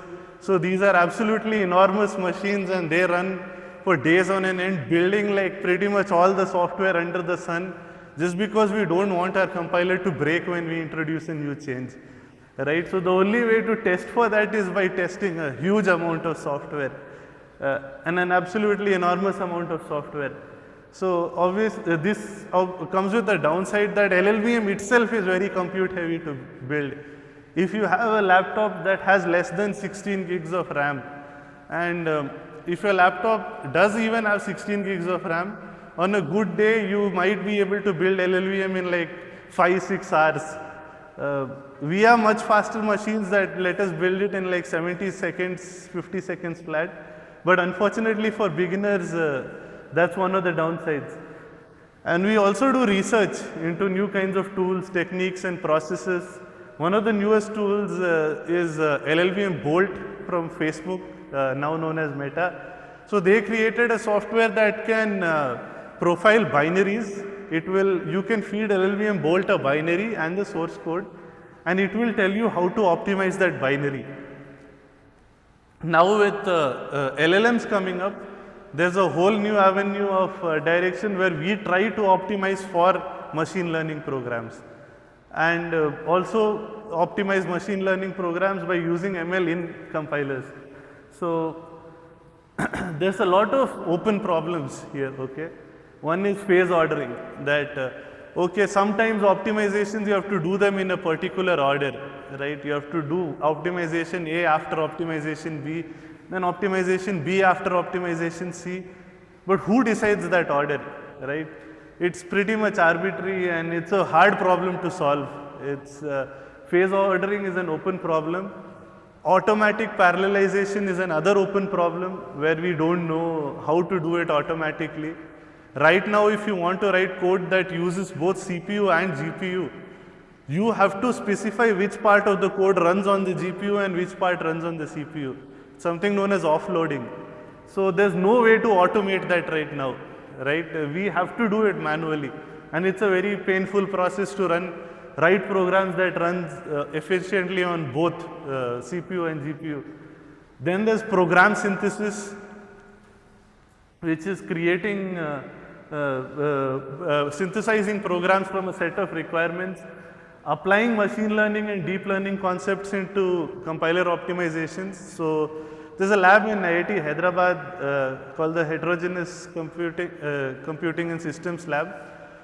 So they work on DL for compilers. One of the most interesting works in these areas is something known as MLGO, ML guided optimizations, where basically compiler devs and machine learning engineers, they work together, and they figured out a way to reduce the size of binaries better than OZ. So if you want the smallest possible binary size from your C++ program, you can compile it with -OZ for getting the smallest possible binary. So they were able to beat OZ by 7% by using machine learning heuristics instead of manual heuristics. There's also automatic compiler verification, which is to automatically verify if the compiler's output is correct or not, or if it's doing things correctly. There's polyhedral models. There's also a lot of interesting work going on in these areas. And so basically, so what even is LLVM, right? I've mentioned LLVM a bunch of times right now. So it allows you to use only what they need. So let's say that you write a programming language, right? You have a programming language that you want to write. Let's say that the programming language, you're calling it some toy lang, for example. You want it to run on all of these backends, ARM, MIPS, Intel, PowerPC, RISC-V, whatever. You want it to run on all the platforms. Normally, if you just implement a compiler that straight up emits assembly, you have to make n into n compilers. For all of the languages that you need to support, you need one compiler each. So one C++ compiler that works on ARM, another C++ compiler that works on MIPS, another one that works on x86, another one that works on Spark, another one that works on PowerPC. And this is a huge problem because nobody has time to do that. So instead, what LLVM offers you is an IR, which is an intermediate representation. It's a kind of a high-level assembly. You can target this LLVM IR and you will get all the backends for free. So instead of targeting assembly directly, your language just emits LLVM IR and LLVM takes over from there. It takes care of the optimizations. Obviously, there are still platform-specific optimizations that need further tuning. But a lot of the optimizations that can be done without relying on specific hardware can be done by LLVM itself. So you can implement your own front end or back end. So this goes the other way around also. If you have a RISC-V backend for LLVM, you get support for all of the programming languages that LLVM supports, all in one go, right? So that makes things a lot faster. So there's LLD, so LLVM has an analog for most of the GCC tools. So the GNU debugger is called GDB. So predictably, the LLVM debugger is called LLDB. It does the same stuff. There is the glibc, which is the GNU libc project. On LLVM side also, you have LLVM libc. So it's got an analog for each of the GNU tool chains. And both of the compiler developers, they're aware of each other's compilers, and mostly we try to keep compatibility. So every time LLVM or GCC introduces a new feature, the other community always takes care that we support the same feature. So a lot of the flags that you use in GCC, you can use in LLVM and vice versa. It maintains compatibility. The compatibility is so good that you can debug LLVM programs compiled with LLVM using GDB. You can use glibc with LLVM. You can cross-compile and do all kinds of toolchain magic. You can pick your own linker. You can pick your own loader. You can pick your own libraries and mix them together according to whatever you want. So I said again that compilers power a lot of the tech that you use. So what is a lot? So it powers the Android NDK project, the Swift programming language, Julia, Unity, Photoshop, Polymage, TensorFlow, Mojo, PyTorch, CUDA, Circuit, TVM, Postgres, CLAD, OpenCL. I worked on optimizing a few patches for Unreal Engine 5, so that was fun. But a whole lot of the tech that you use uses LLVM underneath, and we'll take a few examples of how. So one is the Swift programming language. Swift was also created by Chris Latner, who is the creator of LLVM, so it's no real surprise that it's built using LLVM. Xcode, which is the default IDE in macOS, is also leverages LLVM as the code generator, and LLDB as the debugger. So you can think about how the front end, middle end and back end is there. So here this part of the compiler is the front end, which is the language. So the source language. The middle end is all of the LLVM, IR and AST stuff. The back end is the instructions that are generated for the platform. So this is what compiler developers mean when they say front end, middle end and back end. So Swift is similar to C++ and Xcode also uses LLVM infra. So then there's OpenCL. So OpenCL was it's Open Compute Language. It's a GPU programming language which was sort of meant to be an alternative to CUDA, but now there are a lot of other things. There's SYCL, there is HIP, which is AMD's equivalent. There's also HIP-SYCL. There's a lot of tools around this space, and the GPU stack is incredibly crowded. There's ONNX, there's Triton, there's JAX, there's PyTorch. A lot of these frameworks are there, and Clang is usually used as the front end for vendor-specific implementations of OpenCL. So OpenCL is just a standard. Different vendors implement it differently, but most of them use Clang for the front end because it's a reasonably complete C++ front end. So this is, the GPU landscape. It's kind of complicated. There's Spirvi, there's Vulkan, there's Mesa, there's OpenCL, there's a metal shading language for Apple that Apple uses on their systems. There's DPC++, which is data parallel C++. It's shipped as a part of Intel One API.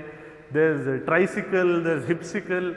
There's a lot of different tools, and it's honestly a bad thing that there's so many tools, because if the GPU stack was as unified as the CPU stack is in LLVM, everyone would have a much easier time, and AMD laptops would sell better because they would work as well as the CUDA alternatives from the NVIDIA. But one more big project that uses LLVM is the Android NDK, which is the native development kit. It allows you to use C and C++ with Android, and the reason it uses LLVM is very interesting. Is for GCC, if you have different architectures, so some phone might support ARM7, ARM8, ARM Neon, ARM Neo, or some other architecture. For each of them, you need a separate binary in GCC. In LLVM, you can create one fat binary that combines all of these architectures together, and it saves a lot of space. So this is why the NDK uses LLVM since release number 18. So then one more famous example is Halide. So Halide is a programming language by Qualcomm, and Halide is famous for solving one very specific problem, which is computational photography and smartphones. So every time you take a picture, I think everyone is aware that phones do a lot of post-processing. They do so much post-processing that it sometimes goes into the realm of fake images. I don't know if you all remember that controversy regarding Samsung's pictures of the moon where somebody faked it. So basically, the image that your camera takes is very different from the image that shows up in your smartphone gallery. So before we were using like OpenCV based libraries and other such libraries that were very heavy, large, and they were not really meant for like digitally altering images. So Halide is a DSL, which is a domain specific language. So for example, SQL is an example of a domain specific language, which means a programming language that is designed to do just one very specific thing. So Halide is a DSL, and you can describe stuff that would take hundreds of lines in OpenCV in like 5 to 6 lines of Halide code. So Halide is something that Qualcomm built. It's being used in Photoshop also. It enables rapid authoring and evaluation of optimized pipelines. So expressing parallelism, tiling, and other optimizations is difficult in traditional frameworks, but it's very easy in Halide. So this is one of the technologies. Then of course there's Postgres. I guess all of my web developer friends have used Postgres. It's one of the most famous databases that's there. It's super resilient. Yeah, it works very well. Postgres supports something using called JIT compilation, which is just-in-time compilation. The opposite of JIT compilation is ahead-of-time compilation, which is how most programs work. So you can use JIT compiling when Postgres is built with the -- with LLVM frag. Most of you will never build your own Postgres to deploy it, so it's not necessary in important detail, but you can generate functions that are specific to that expression, and these can be natively executed by a speedup. So in Postgres, if you have queries that you have to run very often, so instead of going through SQL syntax, SQL syntax where you do some join and some other stuff, you can just get an equivalent expression in LLVM and use that to execute it directly, crossing that entire SQL layer, and this is much faster, right? So one of the most exciting LLVM projects is ERI. So ERI is an entirely different stack. So just like you have Clang LLVM, you have ERI and LLVM. So ERI is the front end over here, and ERI allows you to work on NPUs. So there is a team in AMD, our team, the NPU compiler team, that works on optimizing LLMs for running on laptops. So they use ERI a lot, and ERI has a lot of very interesting projects. For example, in the LLVM monorepo, there's a project called Torch MLIR, which is PyTorch bindings for MLIR. Of course, MLIR is one of the most famous LLVM projects that is currently there. So MLIR, so I'll talk a little bit about MLIR. So the whole thing about LLVM IR is it gives you a series of lots of instructions, scary looking instructions. The reason I'm not showing you LLVM IR in assembly right now is because people will shut their brains off and zone out. It's not very pretty to look at, so I'll leave that horror for later. But the whole goal of MLIR is that, okay, LLVM IR has thousands of different instructions. You might not need all of them. You might need only some smaller subset of those instructions to do what you need. So MLIR, which stands for multi-level IR or machine level IR, depending on who you ask, it allows you to define your own IR, your own intermediate representation from a subset, and you can define your own subset of IR operations, which is something known as a dialect. So like Bhojpuri is a dialect of Hindi, right? So MLIR allows you to define dialects. So inside MLIR, there is also LLVM IR ka dialect. There are lot more new compilers that use this pipeline. The new Fortran compiler that is there, that is being developed by the LLVM community is something known as LLVM Flang.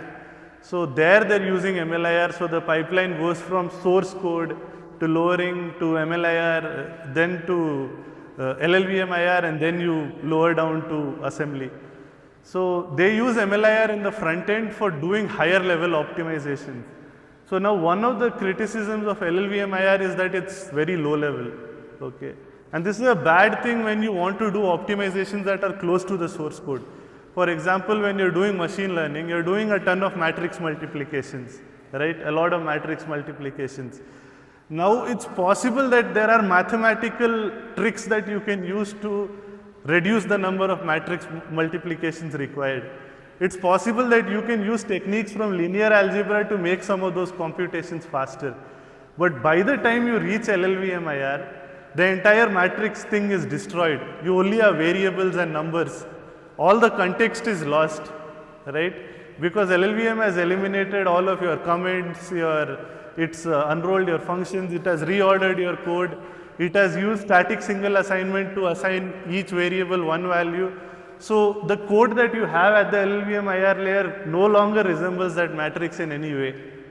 So because it's so low level, you have to, you can't do much of these optimizations. Because MLIR sits at a higher level, you can do these kind of operations like tiling, fusion, and other such GPU kernel operations that would normally not be possible in LLVM IR. So ERI, you can check out ERI is by the OpenXLA Foundation.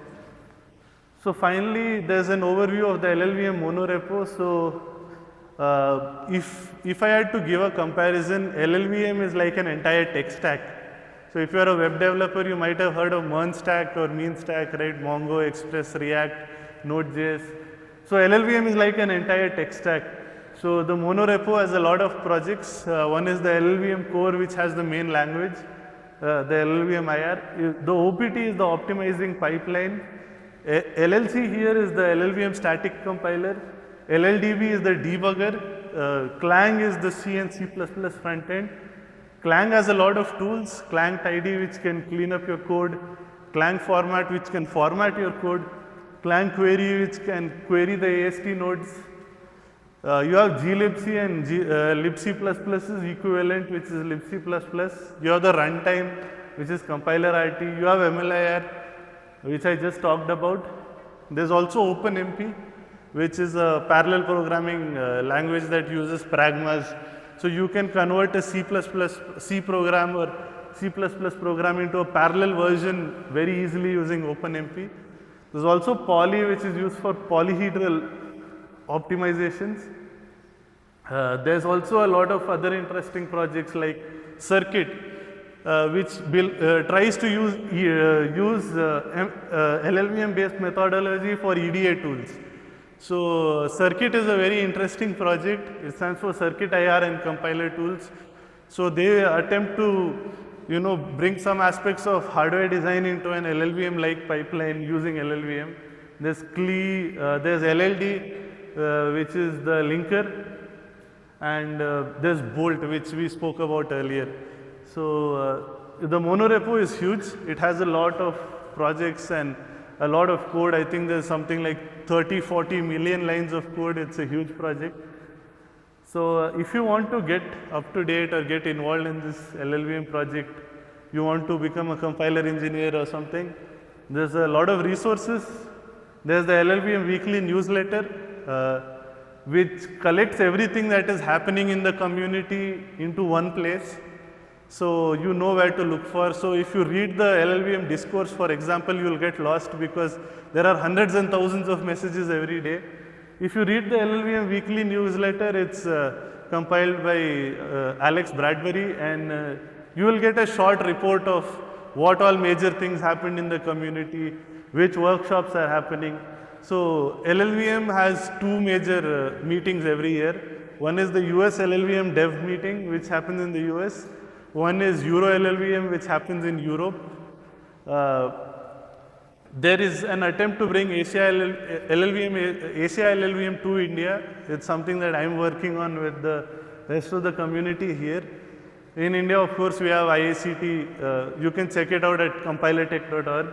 LLVM has a discourse page. So this is the forum where there's RFCs on what to do with the future of LLVM, and obviously LLVM comes for GSOC, so all of those kind of information is there on discourse. There's LLVM's YouTube page where you can find all of the talks. They also host something called office hours, where every week a few of the senior developers, they open a slot, and you can like go ask them questions in that slot. So this is also something that we're building for in India. You'll get more details about it later. And you can follow the various project specific meetings. So for LLVM Flang, we are all developing it in a collaboration. So every week, AMD, NVIDIA, Intel, Qualcomm, Google, Microsoft, all of us have a call together to build LLVM Flang. Obviously, there's not a ton of compiler engineers in the world, so the people that are there have to work together. So despite how the media might portray it, we all work together. So yes, even Intel, AMD and NVIDIA guys, we all work together to build up some of these tools. So if you want to attend those kind of meetings, you can go there. LLVM Social Bangalore has its own meetups. I organize them along with my friend Pradeep, who's from NVIDIA. And they usually happen either at IASC or at the NVIDIA office or at the AMD office. And they have like 100, 150 attendees per meet. We have IACT that happens at the end of September, October every year. I also host a dev room at India FOSS for compilers and programming languages. And this year, I think my juniors will be volunteering at the Rust conference that's happening next week. So there's a lot of stuff that's happening here. The GCC equivalent is the GNU Tools Cauldron, which happens in Europe every year. I think we can hope for GNU Cauldron 2027 or 2028 to happen in India. That's something I'm discussing with the community as well. So that brings my talk to a close. You can email me at ashutosh@gnu.org or ashutosh@compilertech.org. You can connect on Twitter or LinkedIn. You can follow the LLVM Social Bangalore YouTube channel. We post all the talks of the meetups that happen here in Bangalore. The IICT workshop has its own page. Thanks to a lot of sponsorships, we're able to offer the workshop for very cheap. The IICT workshop is a 2-day event, and I think for students it's like 700 rupees for both days. And if you can't pay that, we'll reimburse that also. We have a facility for that. Point Blank's page is pointblank.club. So that brings my talk to a close. I don't want to bore you for any longer, and I'll be happy to take any questions.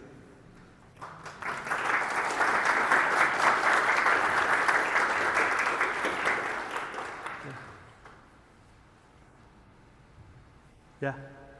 Yeah, so you mentioned circuit. Yeah. Yeah, so like while doing compiler design, does like the way you approach compiling change when it comes to like specifically hardware design? So yes, there is an entire field of this known for something known as hardware software co-design, right? So within companies like AMD and Intel, the compiler writers and the chip designers work together on what instructions to define in the chip, on what instructions to support, what instructions are faster, how the cache works, what the cache locality is like, what the processor layout is like. So we get inputs from them, and if we're early on in the cycle, then we can give inputs to them also, but mostly it's like them telling us. So the way processor design in big companies works is that it's a very slow process. So like I think Zen 6 is finished inside AMD basically, the one that will release in November this year. Zen 7 is also basically finished. Maybe I think Zen 8 will be somewhere halfway. So it like the development time for the processor is like 2-3 years ahead of whatever the compiler guys are doing. And when we get the chips, they're in an unstable state. You get A0 tape outs, B0 tape outs and all, which are very unstable chips. And you have theoretical expectations that this code should run this fast on this hardware, but it's not that straightforward. There's a lot of tweaks that you need to do in the BIOS and the language and this thing. So yes, it does influence the design in a big way, because there are also people that work on optimizing at the binary layer, which is figuring out which assembly instructions the compiler actually emits. And finally, there's a thing that the compiler can pack the instructions in any order and it can do as much efficiency as it wants. But ultimately, the CPU has no way of talking to the compiler directly, right? The CPU just sees instructions and executes them. So there's always going to be a mismatch between what you predict and versus what the CPU does. So it's a bit of an emergent process where you run the code, you tweak some things, then you run it again, and then you tweak some things more until you get what you want. So now, especially with processors becoming so big, like one of the systems that I got to use recently for a few weeks, it has a full gigabyte of L3 cache. So you have 1 GB of L3 cache, which is enormous, split across 512 physical cores that split into 2 sockets on one motherboard. So there's very weird behavior sometimes around the edges, and it takes a lot of time for us to iron out everything, which is why compiler teams have very slow release cycles.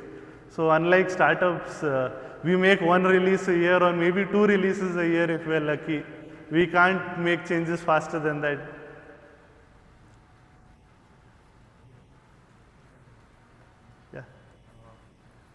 Yeah, so if you have any other questions, we can network after the quick snacks break. So right now we're going to have a quick group photo. Yeah. So yeah. have the speakers here. Yeah, And then please. we have photo of this. So get a seat, everybody. To the front.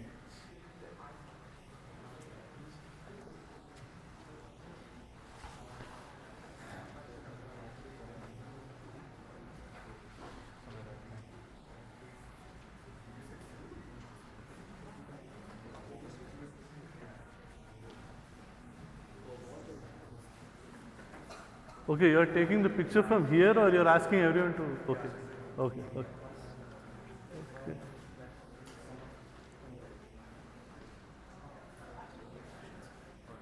What? Okay.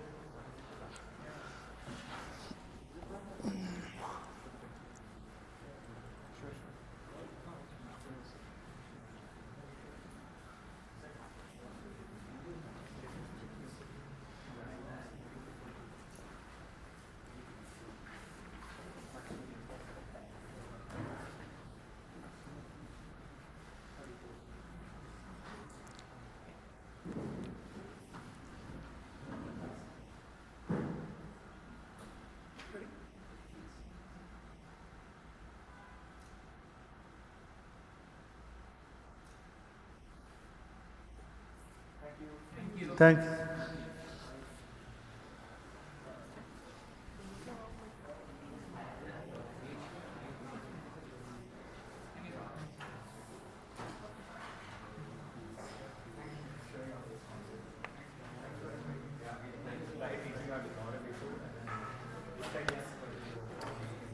Yeah. Lovely talk. Thank you. Thank you. Thank you. So cool to meet you in person. Just, We've kind of been seeing Point Blank at like every other like conference, meetup, whatever. yeah, they're here also. They're all in the back row. All of those people. It's incredible. I've never seen like the college club be so just like consistently productive and like output. Yeah. It takes a lot out of them, and it takes a lot out of me, but we're able to keep going so far. Yeah, thank you for showing up. Thank you. Thank you. I think Yash backed out, right? Yeah, he sent it. I added him to the group, and then he said, "Oh, I'm not free." I know him. He was one of the judges for Smart India Hackathon at the Bangalore Center this year. So I met him there. I was on the AICT mentor side, so we both had to talk to each other regarding like how to evaluate the teams and all. Yeah. So,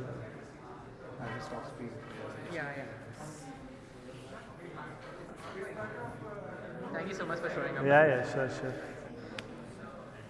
A lot of